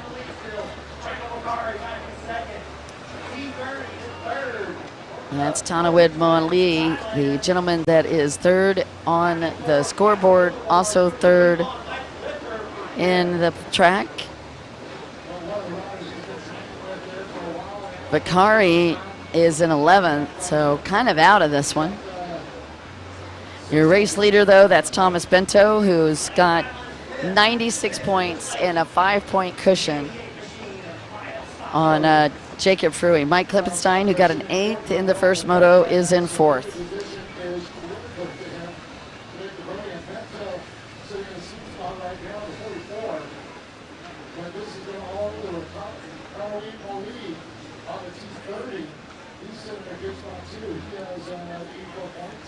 Hey, Lauren, it was wonderful to have you on the live stream today. Thank you so much.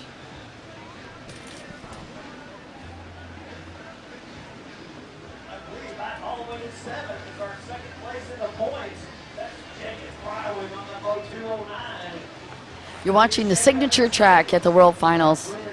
Big split section on the left-hand side or the west side of the track.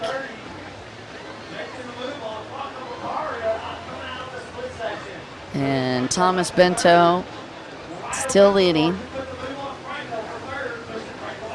Looks like T30 has actually moved into that second place spot. Mike Klippenstein is dropping back as well. Ryder Wildeboer has moved up. Ryder in third, Bakari in fourth, and Klippenstein moving backwards. Not the place you want to be going, and that's unusual for the Clipper, boat number 212, with 34 world titles to his name. Currently in 6th out on the track. Pro-Am ski stock.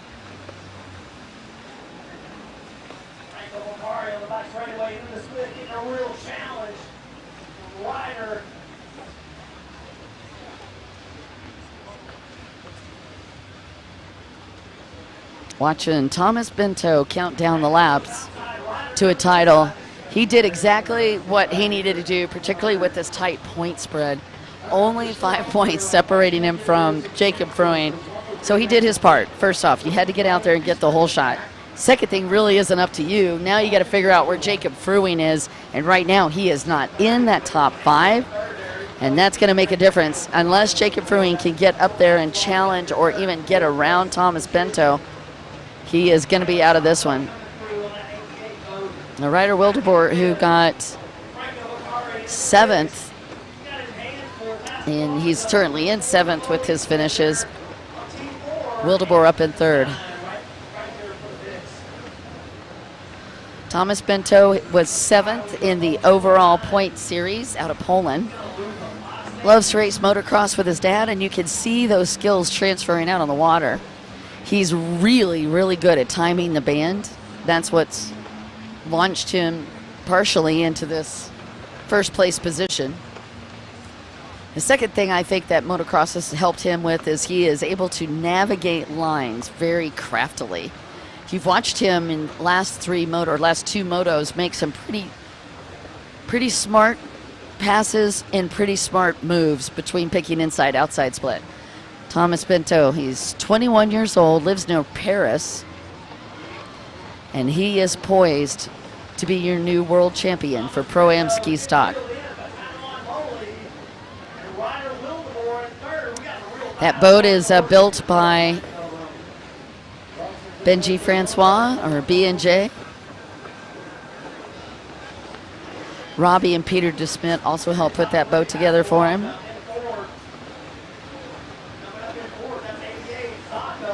Thomas Bento usually rides boat number 94. He's on borrowed property right now, but that race number comes from home. It's the 794th Department of France, so he decided to use it. By the way, when Thomas Bento came out to start racing, he started racing in 2019, and that was exactly when he started winning. His very first race, he won and then went on to take French GP4 championship. He is a Triple Crown champion, a world champion, a European champion twice, and a French champion twice. Is it no wonder he's currently leading in Pro-Am ski stock? Make no mistake, there are a ton of celebrities in this class, including Jacob Fruing and Tanawid Moli, who are both chasing Thomas Bento in points. I see a white flag getting ready to come on for a leader.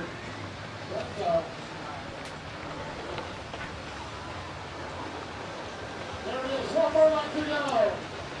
All right, white flag is up.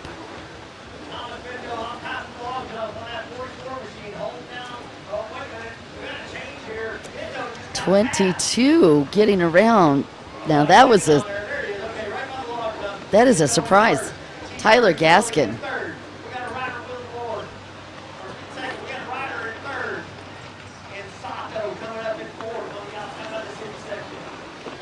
So Tanawid Moli.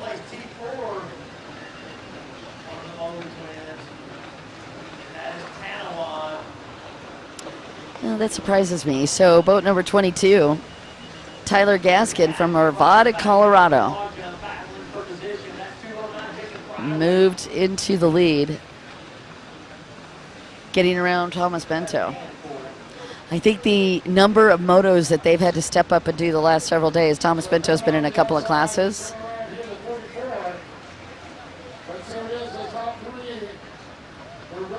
Oh, and T30 making a move. That is Tanawid getting around other riders on this final couple of laps, and that was a sneaker move. We're on our white flag. And Tanawid, I think, just moved into second. Let's see where he ends up. Oh, that was close. T30 from third back to fifth, then back up for the win. Congratulations to Tanawid Moli. Oh, that sneaky boy got around on that inside split.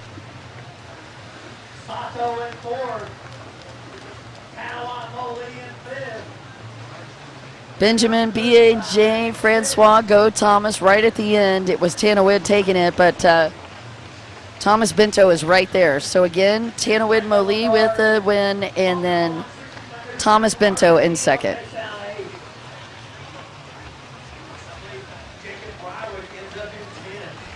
All right, so again, Tanawid Moli with the win from third, then to second, and then the overall. And Thomas Bento, second place. Whoop, whoop.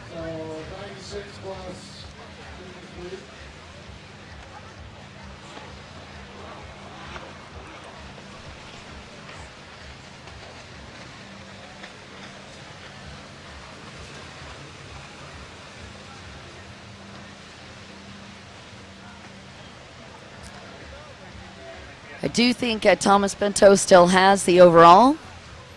We'll let that one get sorted out in tech. But I do think Thomas Bento is your overall world champion for Pro-Am Ski. We'll be right back after this.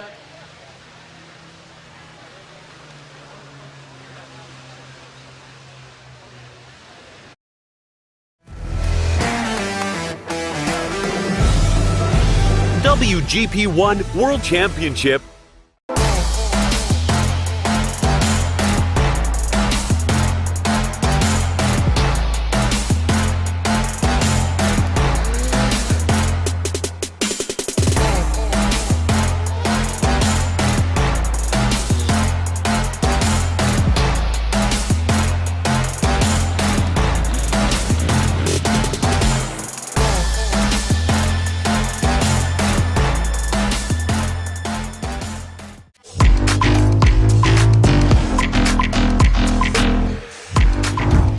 Jet Tribe Racing.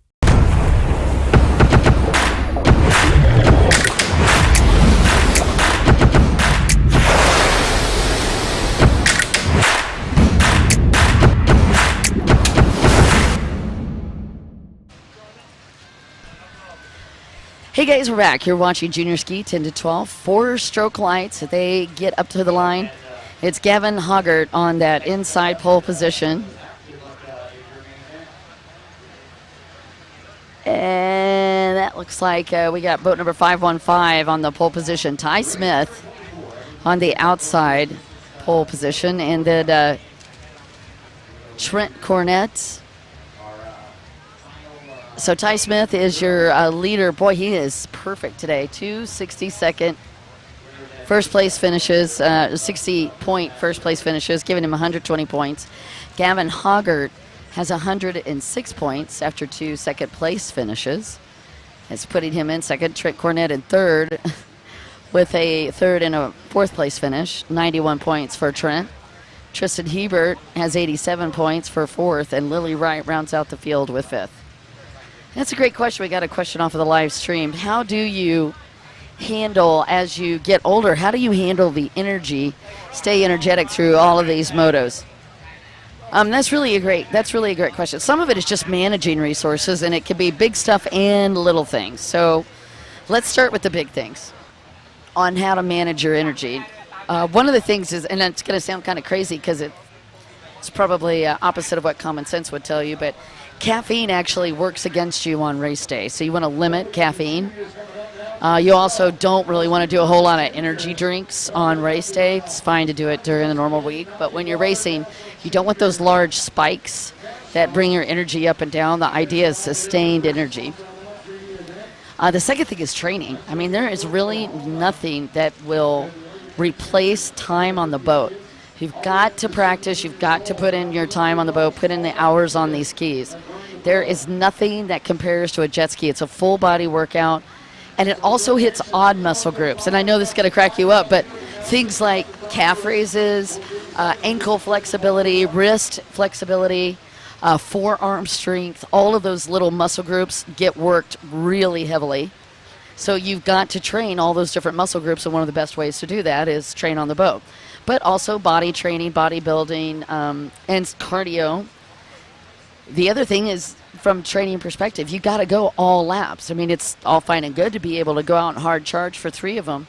But if you only hard charge for 3 and then those next 4 you start to fade, these riders that have been training more than you, they're going to overtake. There's no way to prevent it. Finally, and I think this is critical, not only do you have to take care of your body physically, eat right, you've got to eat for the sustained energy, you've got to prepare for the lactic acid buildup and the fatigue, but truly, to me, the biggest part of racing is mental. Once you're physically strong, anybody can get there. It's just discipline and hard work, right? Anybody can do it, though. But mental strength, that's a whole nother ball game. And I think maybe that will give you even more, hopefully, more respect and higher impressed with the junior riders, because this is a mental game. Any sports is mental.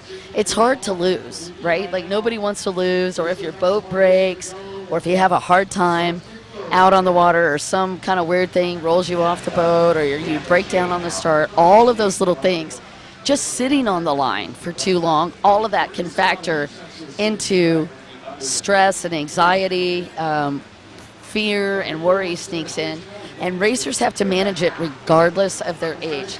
I hope that gives you even a better impression of how these junior ski riders really are so amazing to us, because quite frankly, I think they're super impressive that they're able to do that, manage all of these different things. Casey, thank you so much, sir. I can appreciate that. Like I said, sir, you're going to laugh at me now, aren't you?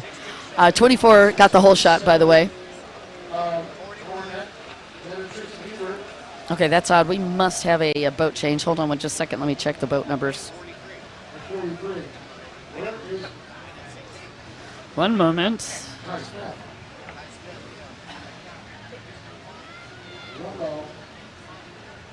All right, so let me take a look at the numbers. I got to chatting and I wasn't paying attention, so let me get back to this race here so I can find out where we are with the riders. That actually looks like boat number 515.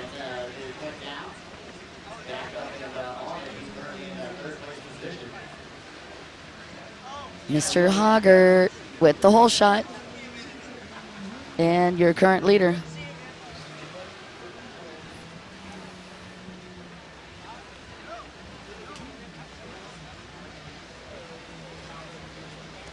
All right, so again, 752, Kevin Hoggart is leading, and I believe 515, Ty Smith, your current points leader, is in second. So I guess your counter to that could be, well, kids are going to naturally have more energy. Yeah, they are, for sure.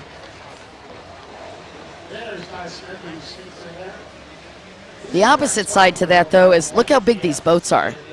So while they've got a whole lot more energy, they got to build strength. Ooh, 515 went down ever so briefly. That's not going to count against him. Not going to lose his place in this race. This is Ty Smith in second. Let's talk a little bit about your race leader. He's from Layton, California. He's been racing for 2 years with Jet Jam, and you can see the skills being developed by Gavin Hoggart. Yamaha Superjet and a 4-stroke Superjet are his 2 boats. Says he's also got a Kawasaki SXR to race. His sponsors are Ultimate Watercraft Performance, M&M Power Sports and Marine, and Kota Services. All of those are sponsors for boat number 752, Gavin Hoggart.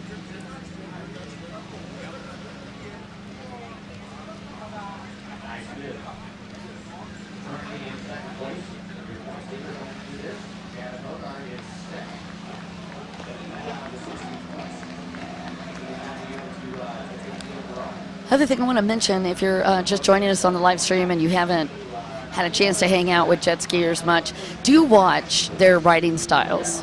So you'll notice, and the kids especially are so much fun, in my opinion, to watch because they're learning these skills so they don't come into this with bad habits. So here's a perfect example. Watch Gavin Hoggart's feet. See that left foot, how much it's back on the very back of the seat? Or excuse me, not seat, it's on the back of the tray. White flag already out. So Gavin is pushing the back of that boat down, and a lot of these riders have a little kick built up on the back of these skis. That kick helps them balance their foot, so I can have the ball of the foot, if you will, helping me with balance, but also keeping the back of the boat hooked up. He's switching legs as well. So when he comes into that left turn, he's got his left foot forward, and he switches right back to a right-hand turn, so right foot forward. Now, why in the world would you bother doing that? So Gavin will show you right there. Do you see how far down he was able to drop? When you got your left leg forward going into a left-hand turn, it opens your body up so that you can drop lower, get your center of gravity lower. And the idea for that is it creates more stability for the rider.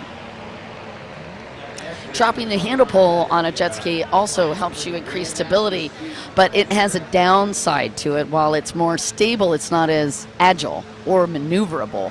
See how he drops his handlebar going into that turn? That's fine, but you can't just ride with that handlebar down like on a backstretch, because if some big wave hits you, you can't react. So you can do it in these turns, but you'll notice that some of those riders sometimes roll over. That's why they may have that handlebar down. They aren't able to do a quick recovery if they get smacked in the side of the boat with a big wave. Checker flag goes to Gavin Hoggart. Beautiful run from first to last. Oh, Ty Smith snuck it. Ty Smith snuck it on that final lap. You little stinker. What a beautiful run for Ty Smith. Look at him. Na-na-na. All right. Great race for both these guys. They're probably going to go hang out at a pool party. That's what's also fun about the juniors, is they keep reminding us how fun we need to have racing. Anyway, once again, your new world champion, that is Ty Smith out of Lake Havasu City, Arizona. We'll be back right after this. It's time for ties to encourage each other.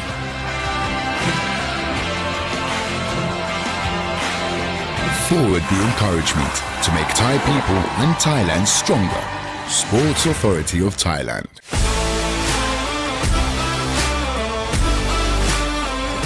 National Sport Development Funds.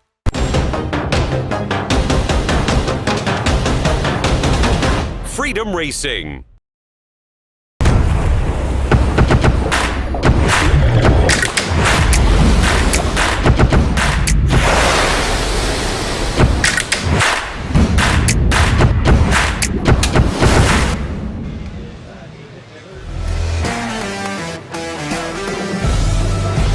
WGP 1 World Championship.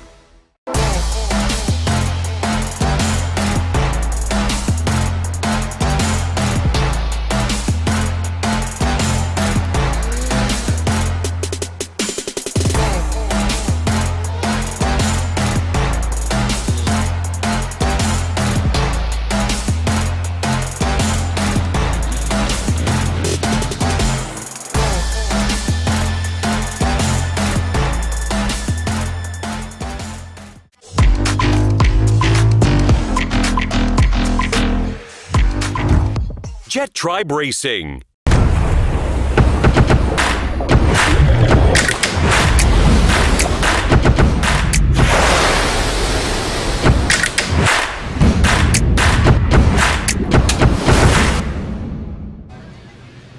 And that was the final moto of Junior Ski 10 to 12 for Stoke Lights. It's a little sad to say that we now have 3 more races to go before we wrap it all up this weekend. And this tournament, the next 3 races are all finals of Grandmaster Ski Stock.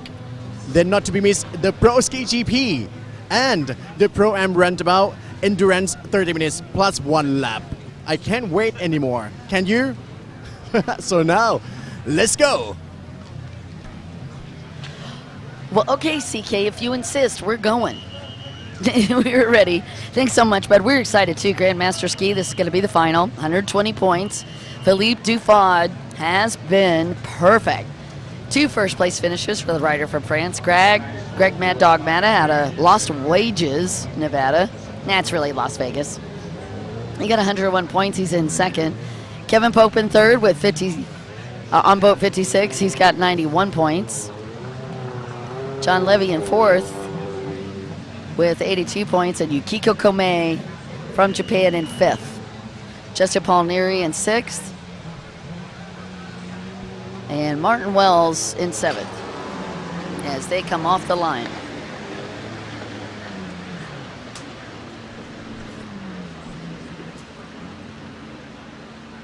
Solid start, no red flags. Well, here we go. We're on the lead here with the Grandmaster Ski class.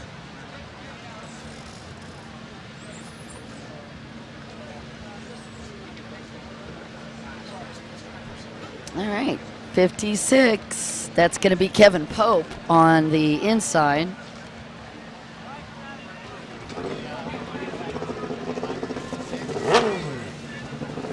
Don't you guys go anywhere. We got Pro Ski GP coming up.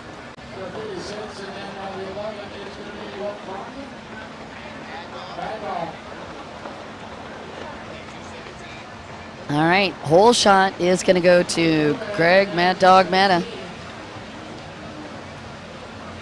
217 in second. 56 in third.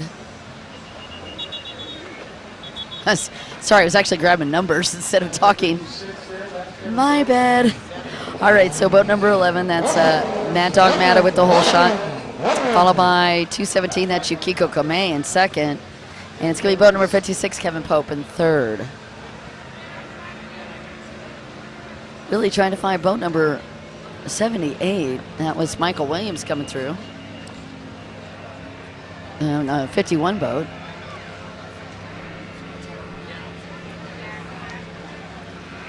Well, we're listening to some great tunes and enjoying a fun afternoon here at Lake Havasu City, Arizona. The sad news is this is the last day of racing for us. So Mad Dog Matta, just to recap on that, got that hole shot from the outside lineup. He was third, lined up third on the outside.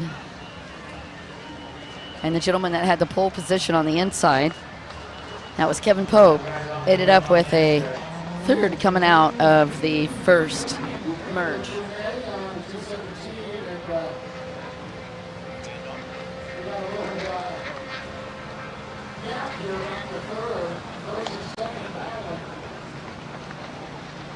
Boat number 217, that's Yukiko Komei.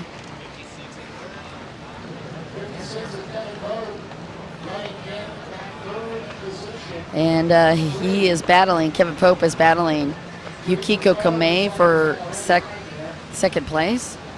Kevin's are currently in third. She is in second.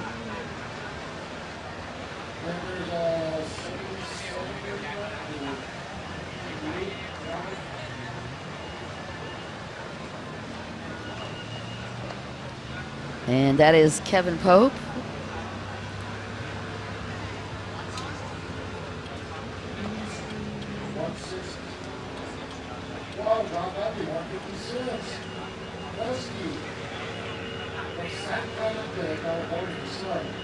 We've got Las Vegas, Nevada. We got Japan. We got the 56 from the United Kingdom. All right, Greg Matta, your race leader, lives in Las Vegas. He was actually born in England on a military base. He's lived in Okinawa, Misawa, Japan, California, Texas, Michigan, Florida, basically all over the place. And the white flag is up for Mad Dog Matta. He's a general contractor in his day job. Said he'd love to create his own watercraft line and own riding park so he can make it inexpensive for the whole family. He said he's grateful for people who taught him to do all of that so he can do it himself. He tunes his own boat. He rides for Pro Watercraft, DASA, Jet Rune, Engine Tricks, ADA, Tom Ski as well. His first race, by the way, was 1990. He's had 32 years of racing with multiple podiums.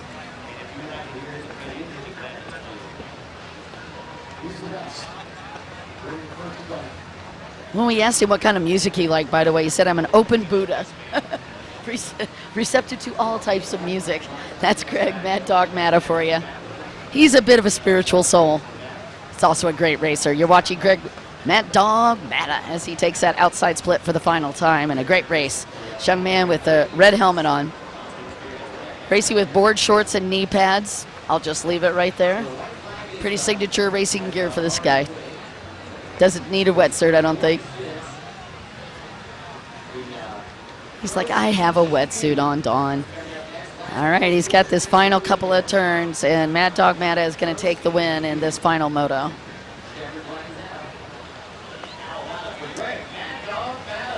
Good race for Greg. Well, depending on where Philippe Devant fins, and I did not see Philippe in the top 4. Wow, I don't see Philippe at all on this lineup, which is interesting.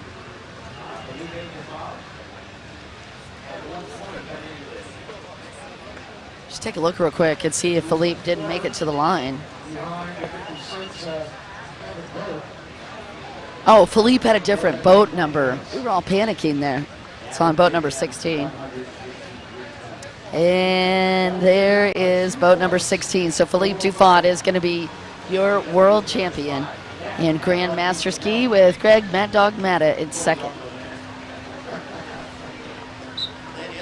You guys been watching the Grandmaster Ski, and that is Nacho Armias up in the stands, an unusual place for one of our top pro ski racers, but had a pretty serious foot injury and he's unable to race this weekend. We'll be right back after this.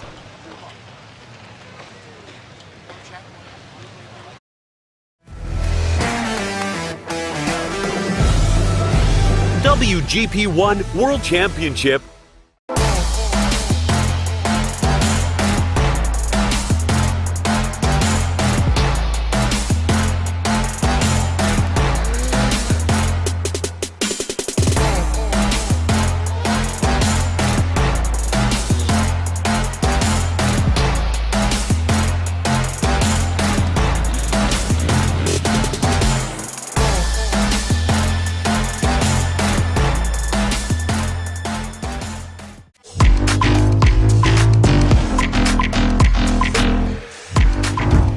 Jet Tribe Racing.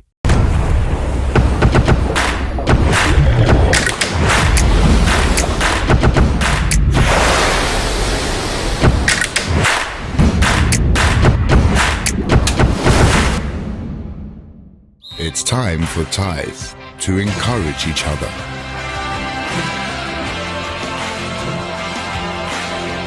Forward the encouragement to make Thai people and Thailand stronger. Sports Authority of Thailand.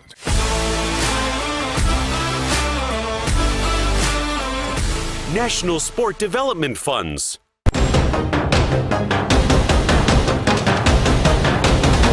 Freedom Racing.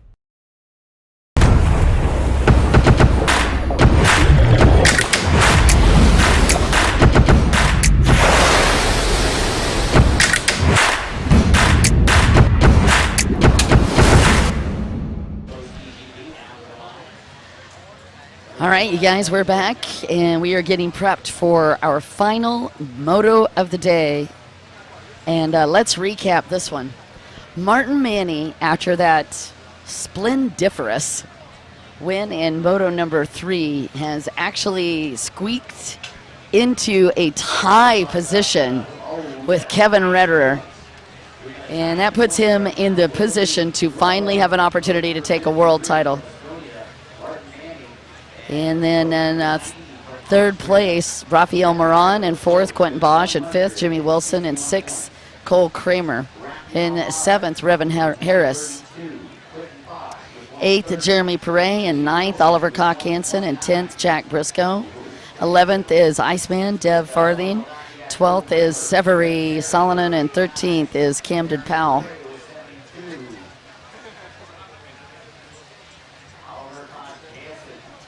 Again, your top 5. Martin Manny is tied with Kevin Redderer. Both have 161 points. Rafael Moran in third with 132, and Quentin Bosch in fourth with 130. So also super tight. This is anyone's game right now. In fifth, James Wilson. He's only back another point, 129 points. So the battle for the podium, well, it's going to be ridiculous. Rafael Moran, Bosch, Wilson, any one of them could get it. Onto that podium, and as far as the win, Martin Manny and Kevin Redderer. Either one of those guys could take the top. So smoked the win for Rafael Moran, who's been consistent, and Kevin and Martin Manny. So let's take a look at the consistency down here. Martin in his first moto got third. So Martin got third in Moto 1, second in Moto 2, and 1 in Moto 3. So it looks to me like he's just getting better. Kevin got second in Moto 1, 1 Moto 2, and then got third in the third moto. Quentin Bosch has had a bit of a mixed bag here. He had a fourth place finish in Moto 1, third in Moto 2, fifth in Moto 3. All just barely there. And the fact that these points are this close is crazy. So Rafael Moran, third place, 132. Quentin Bosch, 130 points in fourth. And James Wilson in fifth with 129 points. James, by the way, won a moto in Moto 1. And then dropped back pretty far, 8th place, and 7th place, I think, was the finishes for him.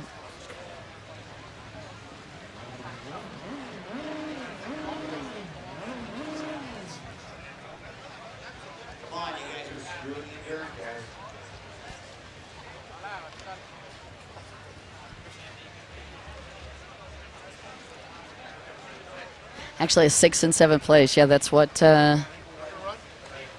Mr. Wilson got in the second and third motos. Well, okay, I feel like we've set the stage, and it looks like Bosch is going to take that inside. I haven't even gotten the staging yet for the riders, so they're still coming down.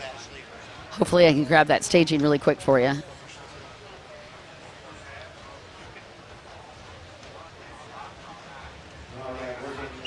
How do we have a tie? He's going to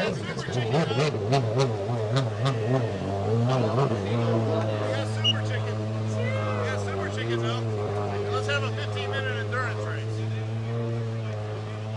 What's Drake think about his World Series with a 15-minute fucking endurance race? Yeah, these guys paid 30 fucking grand in Thailand. Yeah, 15 fucking minute race. So he's paying 30 fucking grand for the World Series, and one of them's a 15-minute race. Oh, we got super chicken, right? 3 guys, super chicken going out there sliding around. Super chicken, right? It's not the only guys. Slide on a super chicken endurance race for 30 grand for Drake. Have you been listening to me? I'm venting because you're my friend. Hey, we're on you, Si.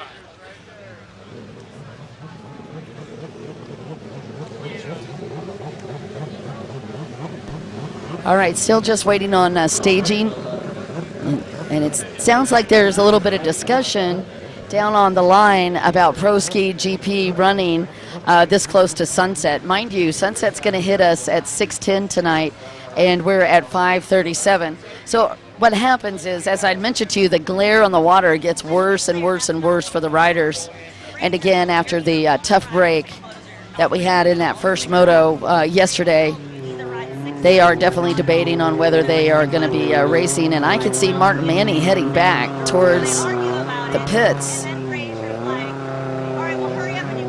So again, they are debating on whether they are going to redo their final race or they're just going to let the standings go as they are.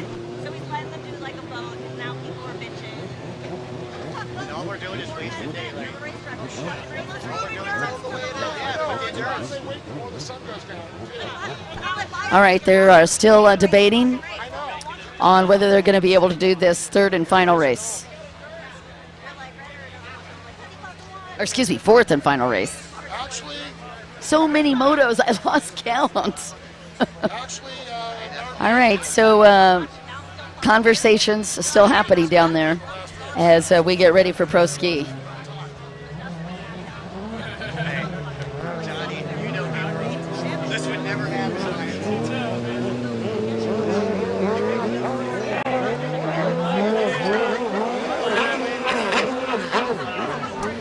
Hey, Brian, I actually don't know that, but I can find out. Any word if number 44 Ignite Racing Floor went to backup ski? I'll check. Or you're talking about Camden Powell, I'm guessing.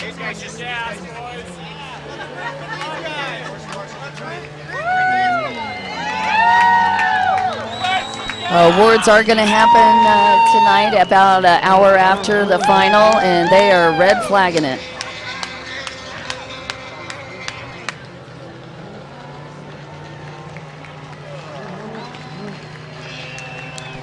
Had a rider out on the track, and the course marshals came through and red flagged that rider. And Quentin Bosch just down there on the line going, "What are we doing, guys? I'm ready."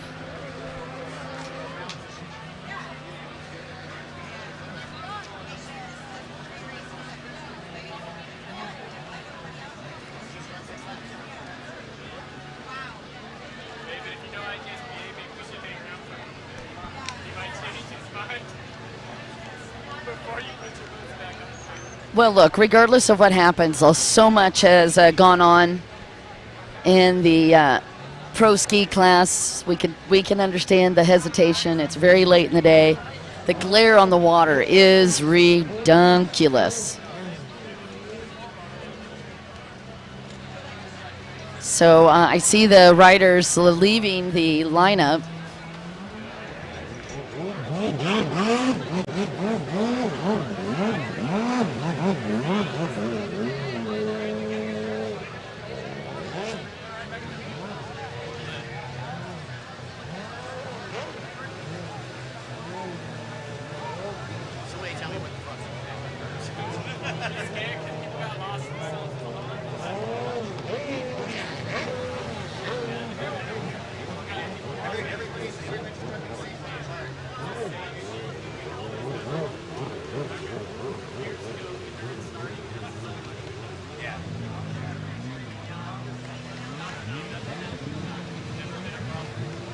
Yeah, so right now just stand by and I'll let you know what's happening with Pro Ski GP. But again, here's the update. They're voting basically to see if they want to go and do that fourth moto, and I'll just give you the reasoning why. Having been on this track, and I'm sure a lot of you have, really late in the day, this track gets hard. It's frankly very hard to see when you go into that first turn. This is a left-hand track, so that means the start is going to go towards the west, and the sun is setting. We're about 30 minutes away from sunset.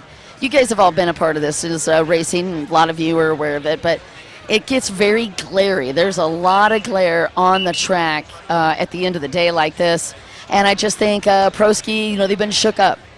They've had a hard go of it with that first moto, and in their hearts, I know a lot of them are still thinking of that incident that happened. We won't talk about it right now, but for sure, I think that does have an impact. Yep, I get it, Heather. I understand. Clearly, definitely listening to you on that. I know, David, yeah, tough. It's a tough one, and it's a tough call. You could see Sarge down on the line. He's like, okay, what are we going to do? So they're actually going to go back and talk about it, but we still do have runabout endurance.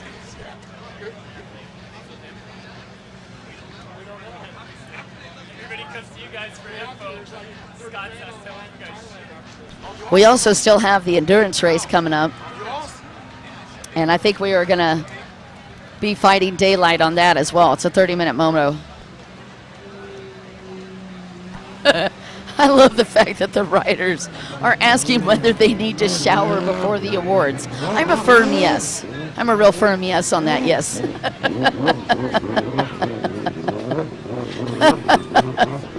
If you're asking me whether you should shower before the awards, I'm going to go ahead and vote. I think a good shower, and you should have time. We got about an hour before the awards. Hey, Dave Hardenberger. How are you, my friend?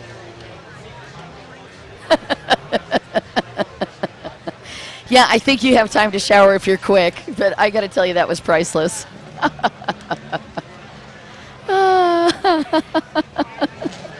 It was just a typo on my feed, but I was laughing so hard I couldn't resist it.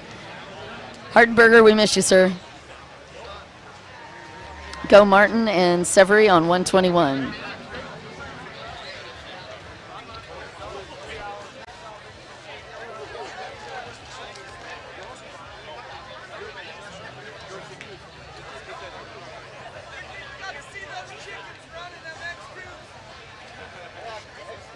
Alrighty then. So it does look like we are not going to race Pro Ski that final moto, and that does put, I don't know how they're going to call this one. Wow. Okay, well, I'm going to let scoring handle the excitement there. But just so you know, Kevin Redder and Martin Manny are tied on that final. So 161 points. So it's literally going to come down to the finishes on each one of them. And just to let you know, Martin Manny and Kevin Redder had equal finishes. Martin Manny had a 48 in the first moto, 53, and then a 60. So he won the last moto. Kevin Redder had a 53 and then a 60 the second moto, and then a third in the final moto. So since both of them had the exact same finishes, it's probably going to come down who had the best finish on the last moto. That's, I think, how it's going to be scored. Please don't quote me. And that would give it to Martin Manny. Kevin Redder would be second, and then Rafael Moran, that would be your podium. Again, completely unofficial.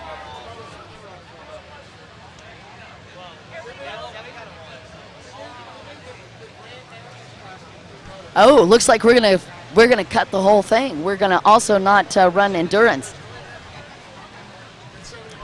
Oh, well, what a bummer for both of those classes, Pro Ski GP and Pro Endurance. We will see you at awards, though, and yes, you should have time to shower. Big hugs to all you guys. And that's going to complete it, and I think that's a great call, because you can actually see over the water on the left-hand side. There is a ton of glare over there. Hey, listen, you guys, we love you. We appreciate you being a part of jet ski racing. Yeah, Kirk, I agree. That sunset, anybody that's raced here knows that sunset is terrible. We were a sunset race, and yes, it was brutal. Agreed. Dave, we miss you too, and Kirk, thanks for the feedback. In fact, thank you all of you guys for listening in on the live stream. I'm Don Dawson, and you've been watching the 2022 Jet Trim WGP1 World Finals right here in Lake Havasu City, Arizona. And that's going to be a wrap, other than giving away a whole bunch of awesome awards. There's your beautiful view over the backdrop of the Mojave Mountains and a home of 56,000 amazing people. Yeah, Burkhardt, that was adorable. Oh, Heather, it's funny you mentioned that. I did think of that. Yeah, Terry, I think you're right. That last moto may be the differentiator, since they both came down even. John Barrett, hello, buddy. Well, again, just chiming in to let you guys know, we are completely done. We are not going to have enough time to complete either the ski or the endurance, so we're going to call the races and get ready for our awards this evening. Benjamin Francois, thank you so much, sir. Much love to you and to Yuki. Chris Yonkir, enjoy the sunset. We sure will. I don't know if we're going to stream the awards. We'll see what we can do. Casey Malden, thank you so much. Love you guys, and thanks for being a part of jet ski racing.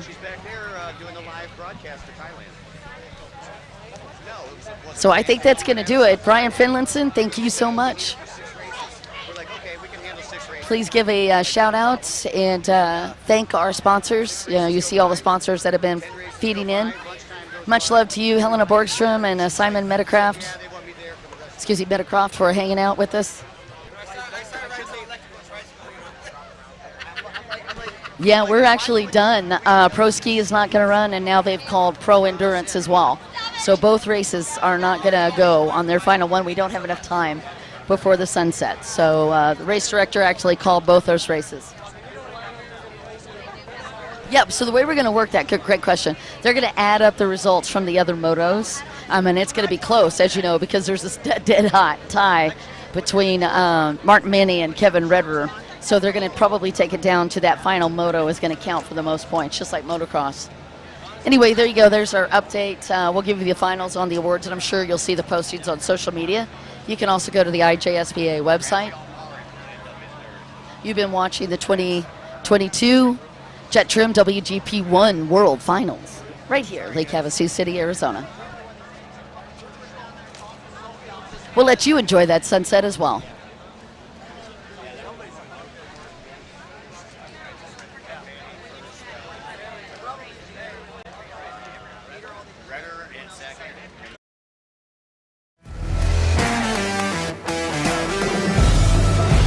WGP 1 World Championship.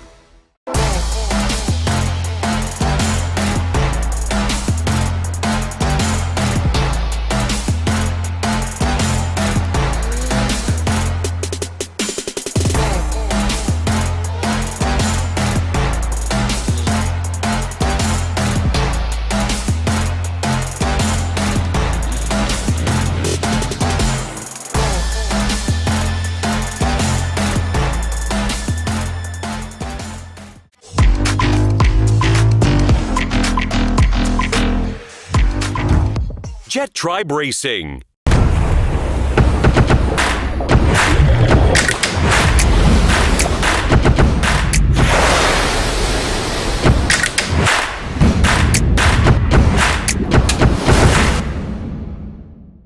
It's time for ties to encourage each other.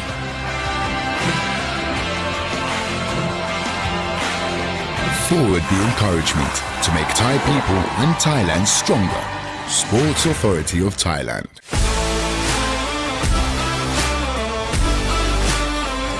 National Sport Development Funds.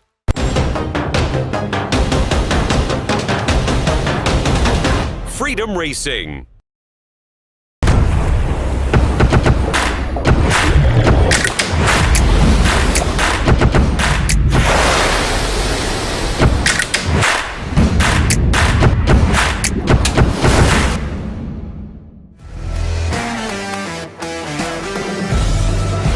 WGP 1 World Championship.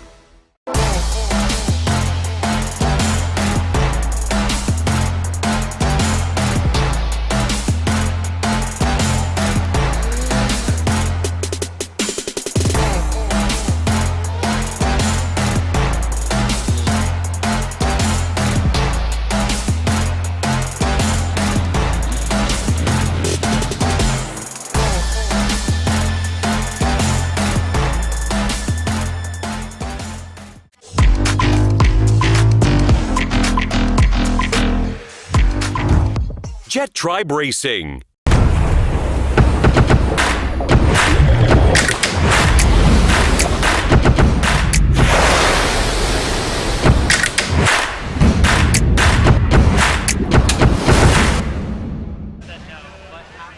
It is indeed to expect the unexpectations. Well, ladies and gentlemen, it's a little emotional to say goodbye as we come to an end of the WGP 1 World Series 2022 Round 2 at Lake Havasu City, Arizona, USA. Congratulations to all winners of all classes, and thank you so much to our remarkable riders and their teams from around the world for joining this tournament and made it another great one after round 1 in Poland.